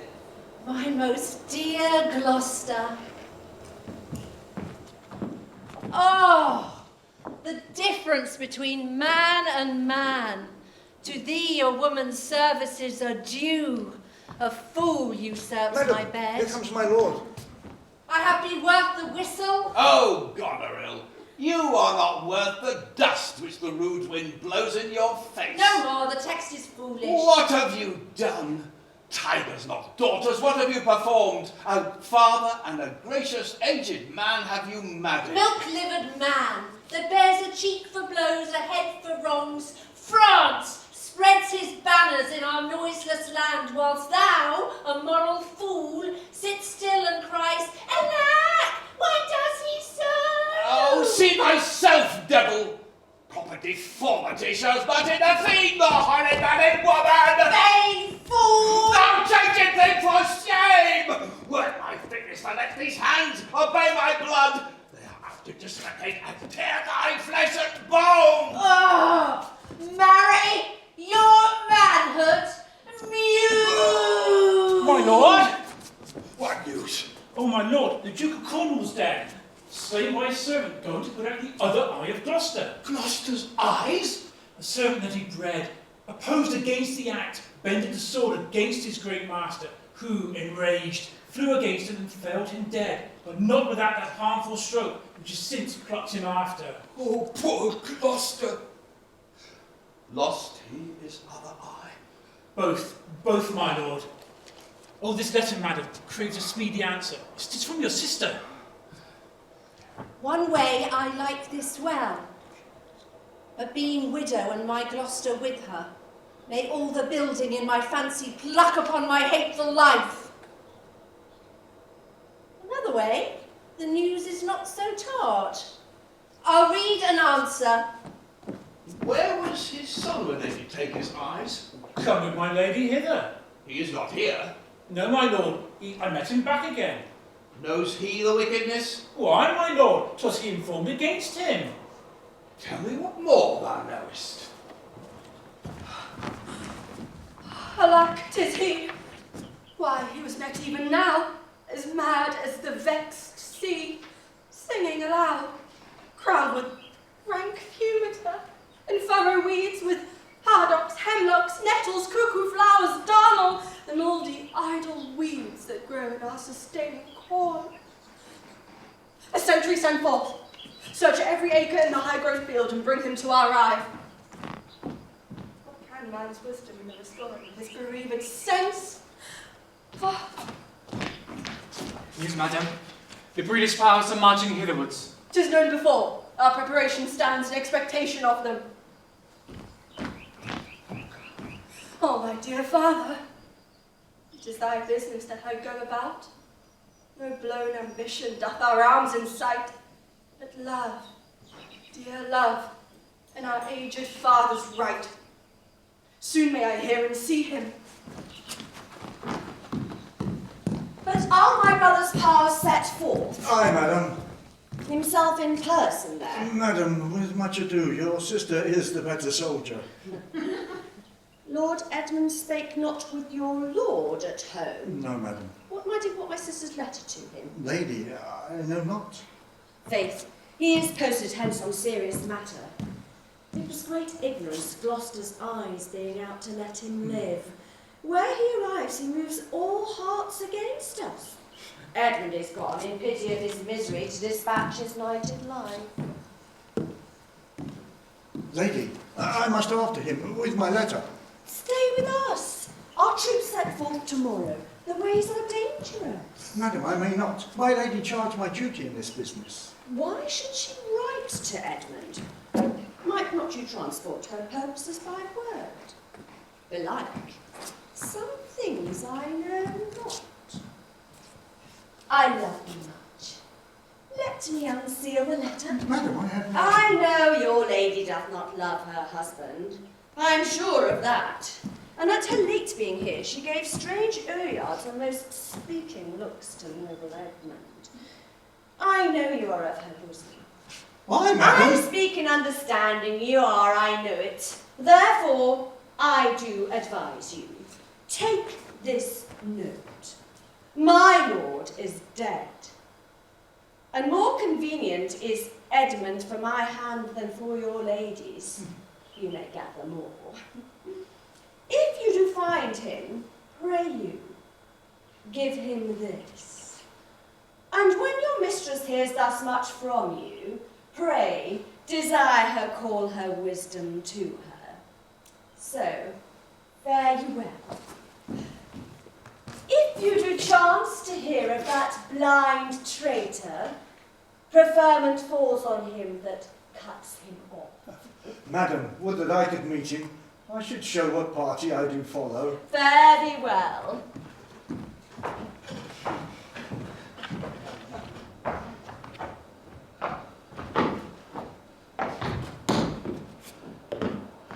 When shall I come to the top of that same hill? Will you climb up it now? Look how we labour. Methinks the ground is even. Horrible steep. Hark! Do you hear the sea? No, truly. Why then? Your other senses grow imperfect by your eyes' anguish. So it may be indeed. Methinks thy voice is altered. I speak with better phrase and matter than thou didst. You are much deceived. In nothing am I changed, but in my garments. Methinks you better spoken. Oh, come on, sir. Here's the place. Stand still. How fearful and dizzy 'tis to cast one's eyes so low. The crows and choughs that wing the midway air show scarce as gross as beetles. Halfway down hangs one the gathered sampire, dreadful tread. Methinks he seems no bigger than his hand.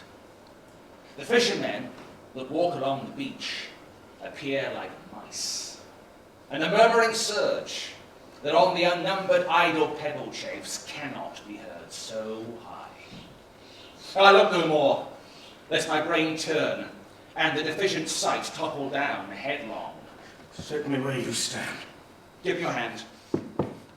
You are now within a foot of the extreme verge. Let go my hand. Here, friends, another purse. In it a jewel well worth a poor man's having. Now, bid me farewell, and let me hear thee go further off. Now, sir, good luck to you. With all my heart. Fare thee well. Why do I trifle thus with his despair? Is done to cure it. Oh, you merciful gods. This world I do renounce, and in your sights shake patiently my great affliction off. If I could bear it longer, and not fall to quarrel with your great opposeless wills, I snuff and know that part of nature should burn itself out. If Edgar lived. Oh, bless him.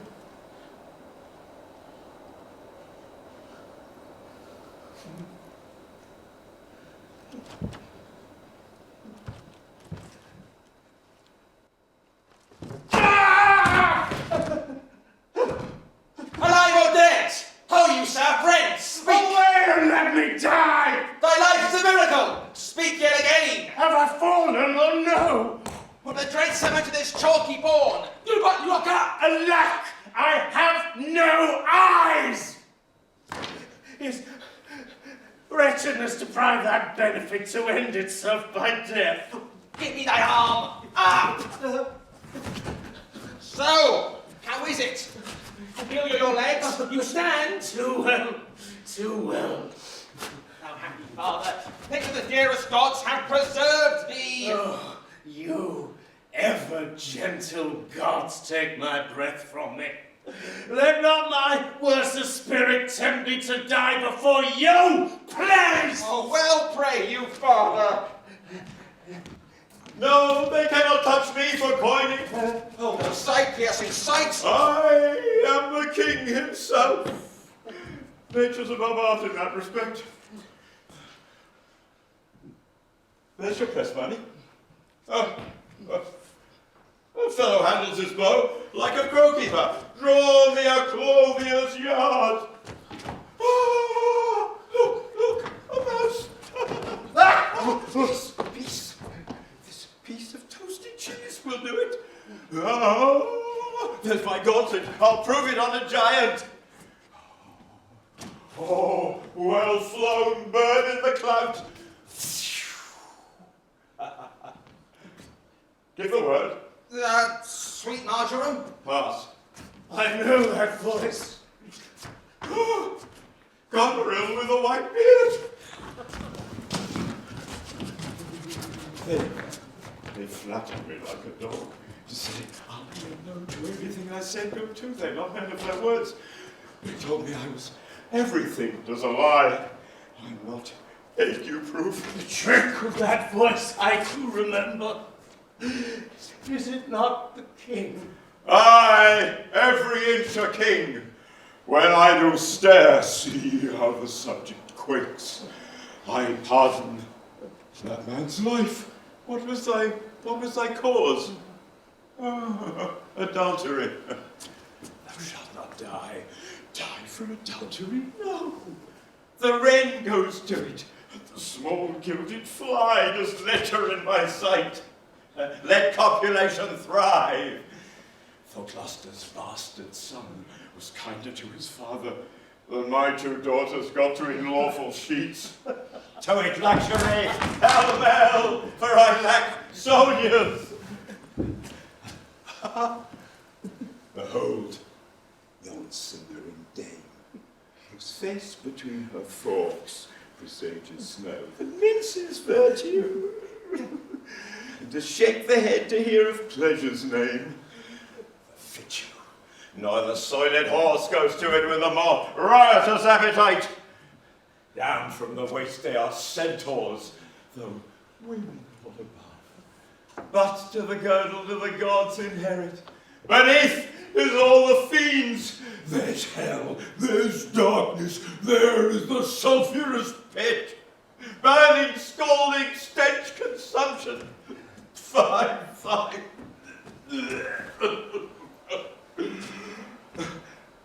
Give me an ounce of civic good apothecary to sweeten my imagination. There's money for thee. Oh, let me kiss that hand. Let me wipe it first. It smells of mortality. Dost thou know me? I know thine eyes well enough. Is there squinny at me? With a casement of eyes. Are you there with me? No eyes in your head, nor no money in your purse. Your eyes are in a heavy case, your purse in a light. Yet you see how this world goes. I see it feelingly.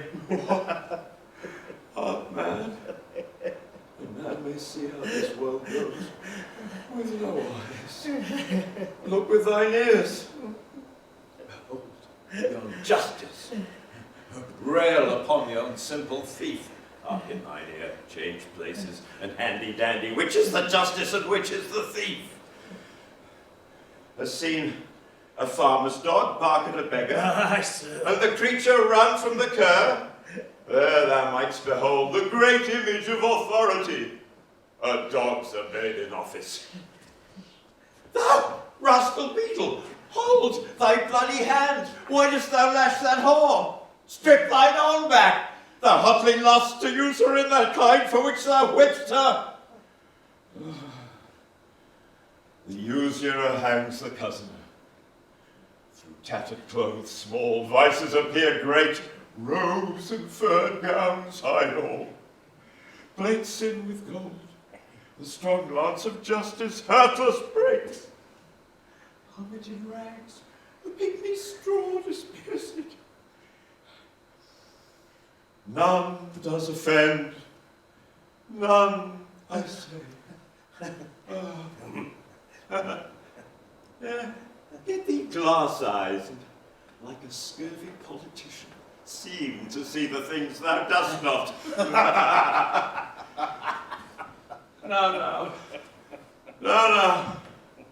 Pull off my boots. Harder. Oh, matter and impertinency mixed, reason in madness. If thou wilt weep at my fortunes, take my eyes. I know thee well enough. Thou art Gloucester. Thou must be patient. We came crying hither. Thou knowest the first time we smell the air, we wail and cry. Hark, I will preach to thee. When we are born, we cry that we are come to this great stage of fools.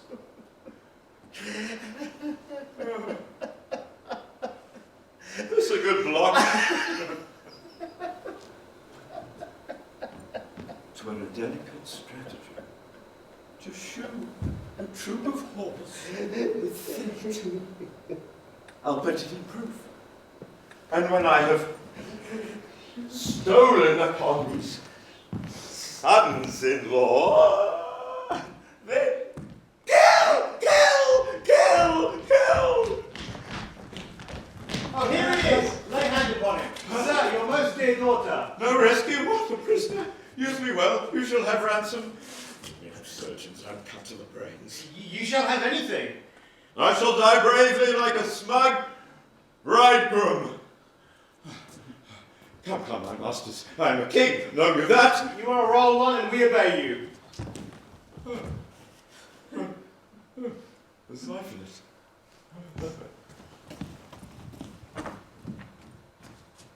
Come, and you shall get me. You shall get me by running. Up here, sir! You hear aught of battle toward? The other army is near. The main disquiet awaits on the arrowly thought. I thank you, sir.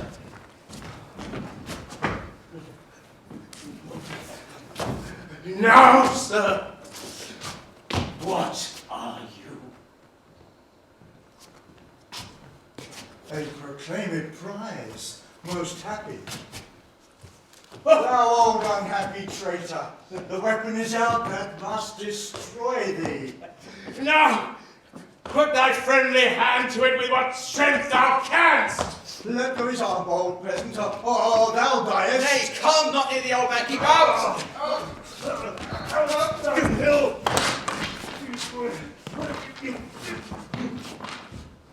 Slave, thou hast slain me. What? Is he dead? Sit you down, father, rest you. Let's see these pockets. Man as blameless not. To know our enemies' minds, you rip their hearts, their papers is more lawful. Let our reciprocal vows be remembered. You have many opportunities to cut him off. There is nothing done if he returns the conqueror. Then am I the prisoner, and his bed my jail. From the loaded warmth whereof deliver me, and supply the place for your labour. Your wife, I would say. Goneril. A plot upon her virtuous husband's life. And he exchanged my brother. The king is mad. Better I would distract. So should my thoughts be severed from my griefs. And my woes by wrong imagination lose the knowledge of themselves. Give me your hand. Come, father. I hear the beaten drum.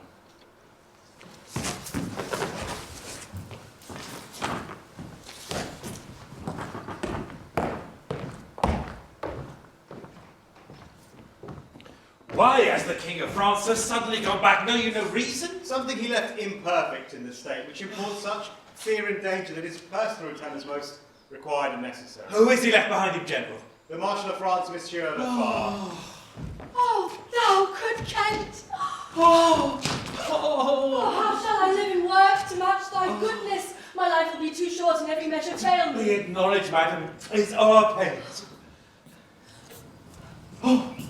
How does the king? Madam, sleep still. Oh, kind gods, hear this great breach in his abused nature, the untuned and jarring senses all wind up of this child, changed father. So please your majesty, that we may wake the king. He hath slept long. Be governed by your knowledge and proceed in this way of your own will. He is arrayed. Aye, madam. In the heaviness of sleep we did put fresh garments on him. Be by, good madam, when we do wake him. I doubt not of his temperance. Very well. Please you, draw near.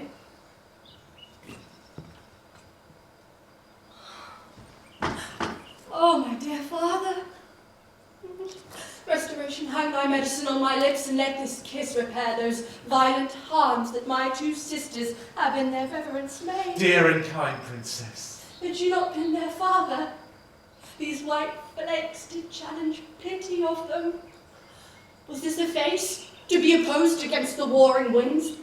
To stand against the deep dread bolted thunder, my enemy's dog, though he had been, he should have stood that night against my fire. He wakes. Speak to him. Madam, do you? 'Tis fittest. How does my royal lord?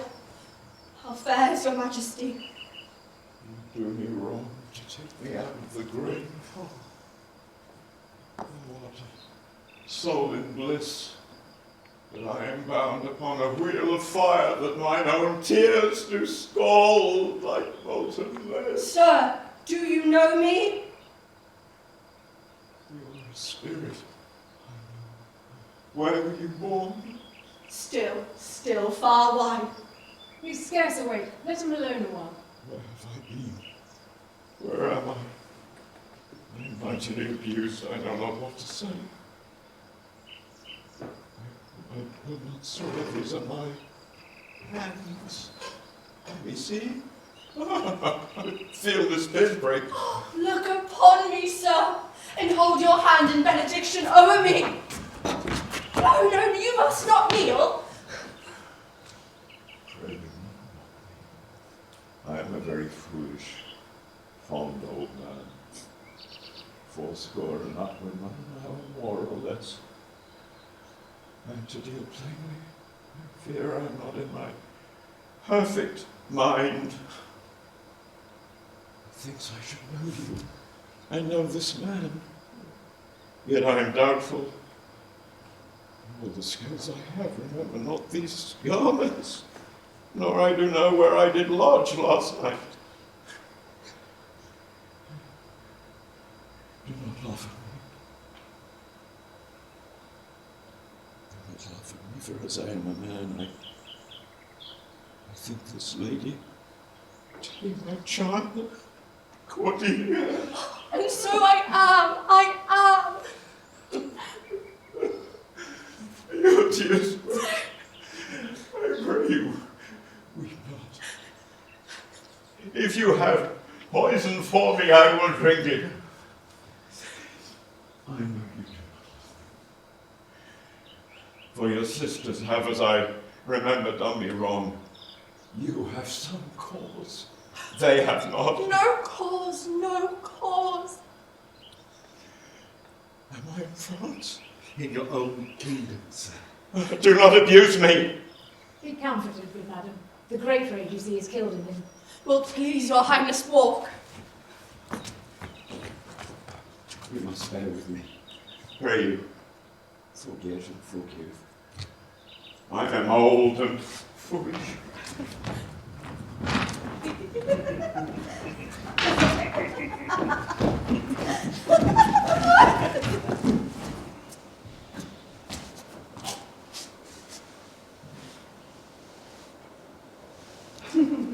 Now, sweet lord, you know the goodness I intend upon you.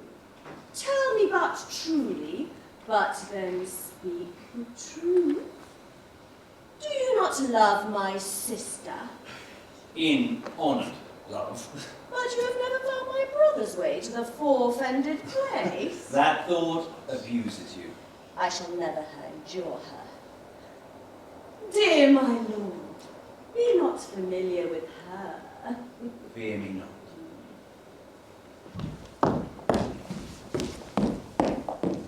I'd rather lose the battle than that sister should loosen him and me.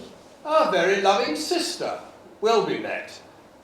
Sir, this I hear, the king has come to his daughter. It touches us, as France invades our land, forced to cry out, yet not to act against the king. Why is this reasoned? Combined together against the enemy, for these domestic and particular broils are not the question here. Let's then determine the ancient of war on our proceeding. I shall attend you presently, sir, at your tent. Sister, you'll go with us. No. 'Tis most convenient. Pray, go with us. I know the riddle. I will go. To both these sisters I have sworn my love, each jealous of the other, as the stung are of the adder. Which of them shall I take? Both? One? Neither? Neither can be enjoyed if both remain alive. To take the widow exasperates, makes mad her sister Goneril, and hardly shall I carry out my side, her husband being alive. Now then, we'll use his countenance for the battle, which, being done, let her who would be rid of him devise his speedy taking off. As to the mercy he intends to Lear and Cordelia, the battle done and they within our power shall never know his pardon. For the state stands on me to defend, not to debate. If your grace has speech with man so poor, hear me one word. Before you fight the battle, ope this letter. If you have victory, I shall produce a champion that shall prove what is avouched there. Fortune love you. Stay till I have read the letter. I was forbid it. The enemy's in view. Draw up your powers. We will read the time.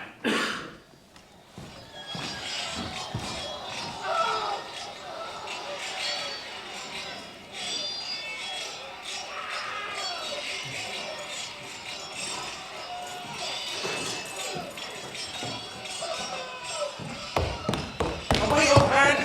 Give me thy hand! Away! He they hath lost, he and his daughter taken. Give me thy hand, come on! No further, sir. The man may rot, even here. What? In ill faults again? Men must endure their going hence, even as they're coming hither. Ripeness is all. That's true, too. Henceforth, our affliction bear, till it doth cry out itself, enough, enough, and die.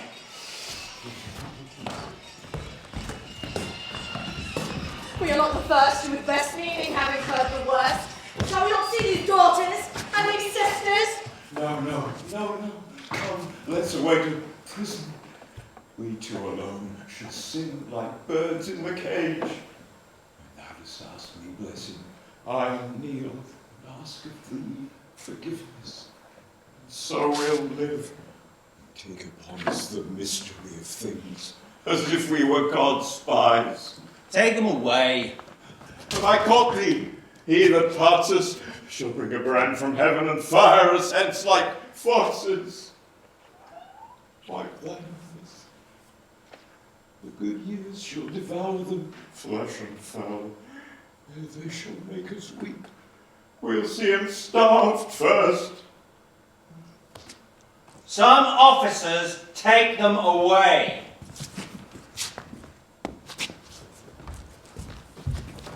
Come hither, Captain. Hark. Go follow them to prison. If thou do as this instructs, thou shalt make thy way to noble fortunes. Know thou this. Men are as the time is. Either say thou do it or thrive by other means. I cannot draw a cart nor eat dried oats. If it be man's work, I'll do it. Sir, you have shown today your valiant strain, and fortune led you well. You have the captives who are the opposite of this day's strife. I do require them of you. Sir, I saw fit to send the old and miserable king to some retention and appoint a guard. With him I sent the queen, and shall be ready tomorrow or at some further space to appear where you shall hold your session. Sir, by your patience, I hold you but a subject of this war, not as a brother. That's as we list to grace him. He led our powers, bore the commission of my place and person, by which he may call himself your brother. Not so hot. In his own grace he doth exalt himself more than from your addition. In my rights, by me invested, he compares the best. That were the most, if he should husband you. Jesters do oft prove prophets. Hola, that eye that told you so looks but a squint. Lady, I am not well, else I should speak from a full, flowing stomach. General, take thou my soldiers, prisoners, patrimony, dispose of them, of me. The walls are thine. Witness the world that I create thee here, my lord and master. Mean you to enjoy him? The let alone lies not in your goodwill. Nor in thine, lord. Half-blooded fellow, yes! Edmund, I arrest thee on capital treason. For your claim, fair sister, I bar it in the interest of my wife. It is she some contracted to this lord, and I, her husband, contradict your bans. If you will marry, make your loves to me. My lady is bespoke. An interlude? Let the trumpet sound. If none appear, to prove upon my person thy heinous manifest and many treasons, there is my pledge. I'll make it on my heart. Sick. Oh, sick. If not on their trust medicine. There's my exchange. Whatsoe'er he is that calls me traitor, villain-like, he lies. My sickness grows upon me. She is not well, convey her to my tent. Oh. Let the trumpet sound. Again. Again. What art thou? Your name, your quality, and why you answer this present summons? No! My name is Lost. Yet I am as noble as the adversary I came to cope. Edmund, Earl of Gloucester, I protest thou art a traitor, that thy gods, thy brother, and thy father conspirate against this most high illustrious prince, and from the extremest upward of thy head to the descent and dust beneath thy foot, a most toad-spotted traitor! Back do I toss these treasons to thy head. This sword of mine will give them instant way. Draw thy sword!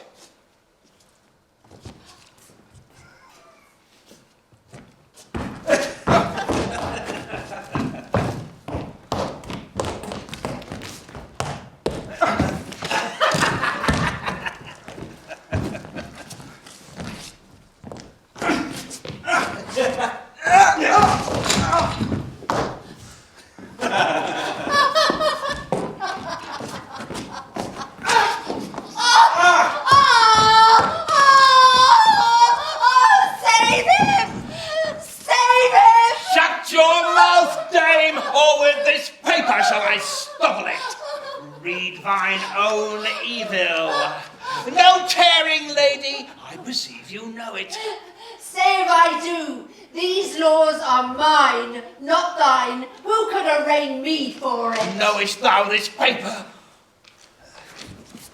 Ask me, not what I know.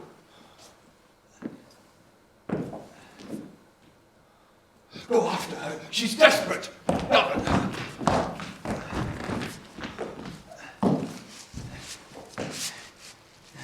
What thou hast charged me with, that have I done, and more, much more. 'tis past, so am I. But what art thou that has this fortune on me? My name is Edgar, and thy father's son. The bloody proclamation to escape taught me to assume a semblance of a madman's rags, and in this habit met I my father, with his bleeding rings, became his guide, saved him from despair. Never, O fault, revealed myself unto him until some half hour past. I asked his blessing, told him my pilgrimage, but his flawed heart, alack, too weak the conflict to support between two extremes of passion, joy and grief, burst smilingly. That speaks true. 'Tis right. The wheel has come full circle. I am here. Help! Help!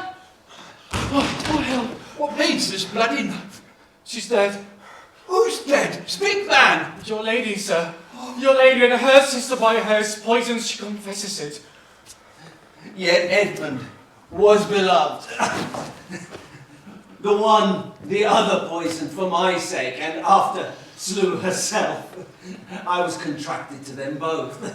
Now all three marry in an instant. I pant for life. Some good I mean to do, despite of mine own nature. Quickly, send to the prison, for my writ is on the life of Lear and Cordelia. Oh, run! Oh, run! He had commission from thy wife and me to hang Cordelia in prison and to put the blame on her own despair that she forded herself. I am come bid my king and master I good night. Is he not here? Oh! Oh! Oh! Oh! Oh, you are men of stones, and are your tongues and eyes? I'll use them so that heaven's bolts should crack. She's gone forever. I know when one is dead and when one lives. She's dead as earth. Ah, let me a looking glass. If that her breath mist or stain the stone, why then she lives. Is this the promised end, or the image of that horror? Fall and cease. As feather stirs, she lives. Oh, my good lord. Prithee away. 'Tis noble Kent, your friend. A plague upon you, murderers, traitors, all. I might have saved her, now she's gone forever. Cordelia, Cordelia, stay with us. What dost thou sayest? Her voice was ever soft, gentle and low, an excellent thing in woman. I killed the slave that was a-hanging thee. 'Tis true, my lords, he did. Did I not, fellow? I have seen the day with my good biting falchion. I would have made them skip. I am old now, and these same crosses spoil me. Who are you? Mine eyes are not of the best, I tell you straight. You are not Kent. Say, your servant Kent. He's a good fellow, I tell you that. He'll strike, and quickly too. He's dead and rotten. No, my good lord, I am the very man who from the first of your difference and decay have followed your sad steps. You're welcome hither. Your eldest daughters have fordone themselves and desperately are dead. Aye, so I think. He knows not what he says, and vain is it we present to him. Very bootless. Edmund is dead, my lord. That's but a trifle here. See! My poor fool is hanged. No life. Why should a dog, a horse, a rat have life, and thou no breath at all? Thou come no more. Never. Oh, never.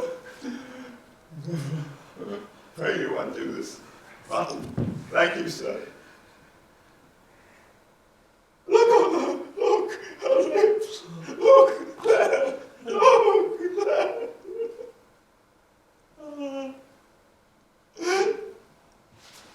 Break heart, I prithee break. Look up, my lord! Vex not his ghost. Let him pass. He hates him that would upon the rack of this tough world stretch him out longer. He is gone indeed. The wonder is he hath endured so long. He but usurped his life. Friends of my soul, you twain rule this realm. Our present business is general work. I have a journey, sir, 40 to go. My master calls me.